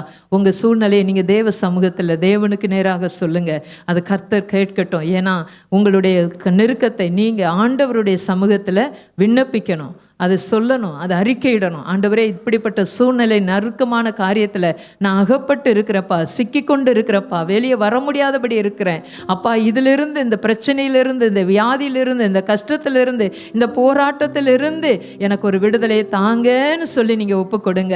வேடிக்கை பார்க்க வேண்டாம். சிறு பிள்ளைகள் எல்லாம், ஆண்டவரே அப்பா எனக்கு நல்ல ஞான கிருபையை தாங்கப்பா, நான் நன்றாக படிக்கணும், தேர்வை எழுதணும், அதிக மதிப்பெண்களை எடுக்கணும் அப்பா. இந்த நெருக்கமான காரியங்கள்லாம் என்ன சூழ்ந்து கொள்ளக்கூடாது. ஆண்டவரே, எனக்கு நீங்கள் நல்ல ஞான அறிவை தாங்கன்னு சொல்லி கேளுங்க. வேலை செய்கிற பிள்ளைங்க நீங்கள் கேளுங்க, ஆண்டவரிடத்தில் வாய் விட்டு கேளுங்க. ஆண்டவரே, என் ப்ராஜெக்ட் ஒர்க்கில், ஆண்டவரே நான் வேலை செய்கிற இடங்களில் எந்த விதமான நெருக்கங்கள் காணப்படுகிறதோ அந்த நெருக்கத்தை தேவனிடத்தில் சொல்லுங்க. நீங்கள் சொல்லும் பொழுது தான், நீங்கள் விண்ணப்பிக்கும் பொழுது தான், நீங்கள் அவருக்கு அறிக்கையிடும் பொழுது தான் ஆண்டவர் அந்த சொல்லை கேட்டு, விண்ணப்பத்தை கேட்டு, நீங்கள் அறிக்கை பண்ணதை கேட்டு ஆண்டவர் உங்களுக்கு பதில் செய்ய உண்மையுள்ளவராய் நல்லவராய் இருக்கிறார். ஹல்லேலூயா.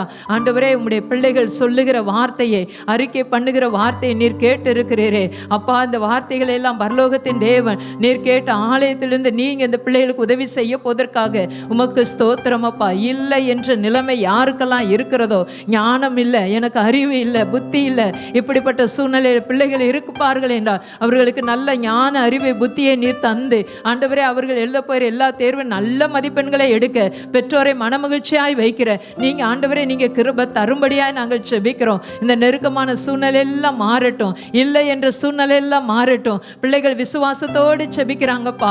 ஆண்டவரே, அந்த விசுவாசம் உள்ள செபத்தை கர்த்தர் கேட்டு அந்நாளுக்கு நீங்கள் ஆண்டவரே அவளுடைய நெருக்கமான சூழ்நிலையை மாற்றி விசாலத்தில் கொண்டு வந்தது போல இந்த பிள்ளைகளுடைய செபத்தை கர்த்தர் கேட்டு விசாலத்துக்களை நீங்கள் கொண்டு வாங்க.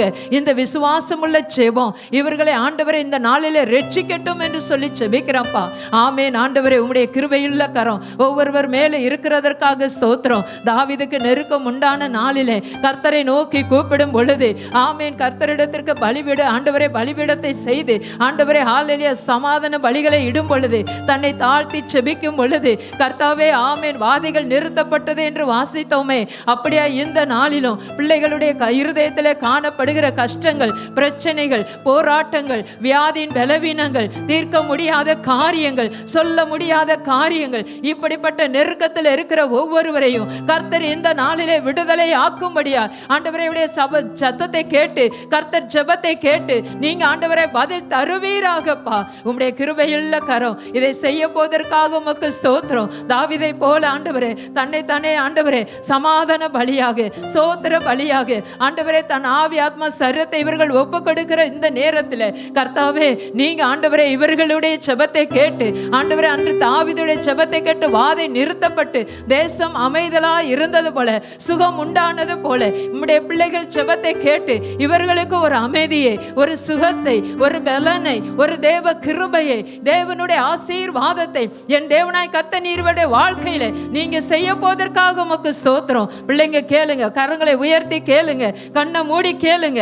கர்த்தர் இந்த நாளிலும் கேட்கிற ஒவ்வொருவரும் பெற்றுக்கொள்ளத்தக்கதாக கர்த்தர் கிருபை தருகிறார். ஹல்லேலூயா, ஹல்லேலூயா. நன்றாய் இருக்கும் பொழுதே நம்ம செபிக்கணும். யோனாவை போல மீனின் வயிற்றில் இருந்து ஆண்டவரை நோக்கி கூப்பிடக்கூடாது. நல்லா இருக்கும் பொழுது ஆண்டவருடைய சித்தத்தை, திட்டத்தை அறிந்து ஆண்டவரை நோக்கி நீங்க ஜெபம் பண்ணுங்க.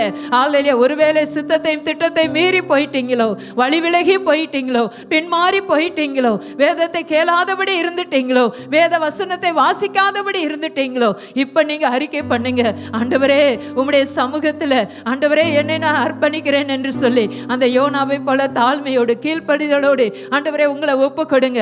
நீங்க என்ன சொன்னாலும் நான் கேட்பாப்பா, நீங்க சொல்லுற இடத்துல நான் நிற்பேன், உங்க சித்தத்தை நான் செய்வேன், உம்முடைய விருப்பத்தின்படி நான் நடந்து கொள்ளுவேன்ப்பா, எல்லா சூழ்நிலையிலும் உம்முடைய நாமத்தை நான் மகிமைப்படுத்துவேன் என்று சொல்லி ஆமென். ஆண்டவரே என் மேல் வைத்த அந்த திட்டம் நிறைவேற என்னை நான் ஒப்பு கொடுக்கிறேன் என்று சொல்லி சொல்லுகிற ஒவ்வொரு பிள்ளைகளையும் கர்த்தர் இந்த நாளிலே ஆண்டவரே அவருடைய ஜெபத்தை நீர் கேட்டு அவர்களை நீர் விசாலத்திலே கொண்டு வர போவதற்காக உமக்கு கோடான கோடி ஸ்தோத்திரம் ஆண்டவரே.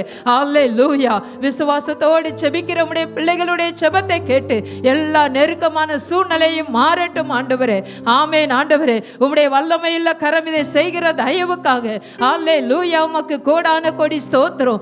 ஆமென். ஆண்டவரே பெற்றோர்கள் ஜெபிக்கிற ஜெபத்தை எல்லாம் அவருடைய சூழ்நிலைகள் எல்லாம் உம்முடைய சமூகத்தில் அறிக்கையிட்டதை எல்லாம் கர்த்தர் இந்த நாளிலே கேட்டு மனம் இறங்கி அவர்களுக்கு நீர் உதவி செய்ய போவதற்காக உமக்கு கோடான கோடி ஸ்தோத்திரம். அவருடைய விசுவாச ஜெபத்தையும் ஆண்டவரே தாழ்மையுள்ள ஜெபத்தையும் ஆண்டவரை கீழ்ப்படிந்து ஜெபிக்கிற ஜெபத்தையும் கர்த்தர் கேட்டு அவர்களை நீர் விசாலத்தில் கொண்டு வர போவதற்காக உமக்கு கோடான கோடி ஸ்தோத்திரம். உம்முடைய சமூகத்தில் ஜெபித்த உம்முடைய பிள்ளைகளை ஆண்டவரே எல்லா நெருக்கமான சூழ்நிலைகளில் இருந்தும் உம்மை நோக்கி கூப்பிடுகிற பிள்ளைகளுக்கு இந்த நாடிலே விடுதலையை தந்து நீர் ரட்சித்து அவர்களை விசாலத்தில் கொண்டு வந்து நிறுத்த போவதற்காக உமக்கு கோடான கோடி ஸ்தோத்திரம். அப்படியே கரங்களை தட்டி தேவன் நம்முடைய ஜெபத்திற்கு உங்க ஒப்பு கொடுத்தலின் ஜெபத்திற்கு கர்த்தர் பதில் தந்தார் என்ற விசுவாசத்தோடு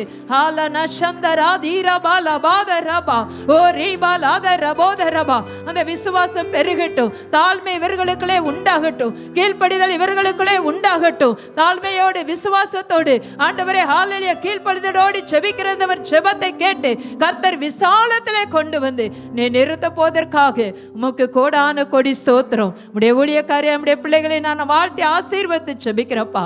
உண்மையாய் கூப்பிடுகிற ஒவ்வொருடைய சத்தத்தை கர்த்தர் கேட்டு பதிலளிக்கிற ஆண்டவரே நீர் பதில் தந்ததற்காக உமக்கு கோடான கோடி ஸ்தோத்திரம். நீர் பெருக வேண்டும், நாங்கள் சிறுக வேண்டும். உம்முடைய நாமம் ஒன்றே இந்த இடத்திலே உம்முடைய பிள்ளைகள் மூலமாய் உயரப்போகிற தயவுக்காக உமக்கு நன்றி நன்றி நன்றி. எல்லா துதி கன மகிமை உமக்கு இயேசுவின் நாமத்தின் நன்றி சொல்லி ஜெபிக்கிறேன் ஜீவனுள்ள நல்ல பிதாவே. ஆமேன் ஆமேன்.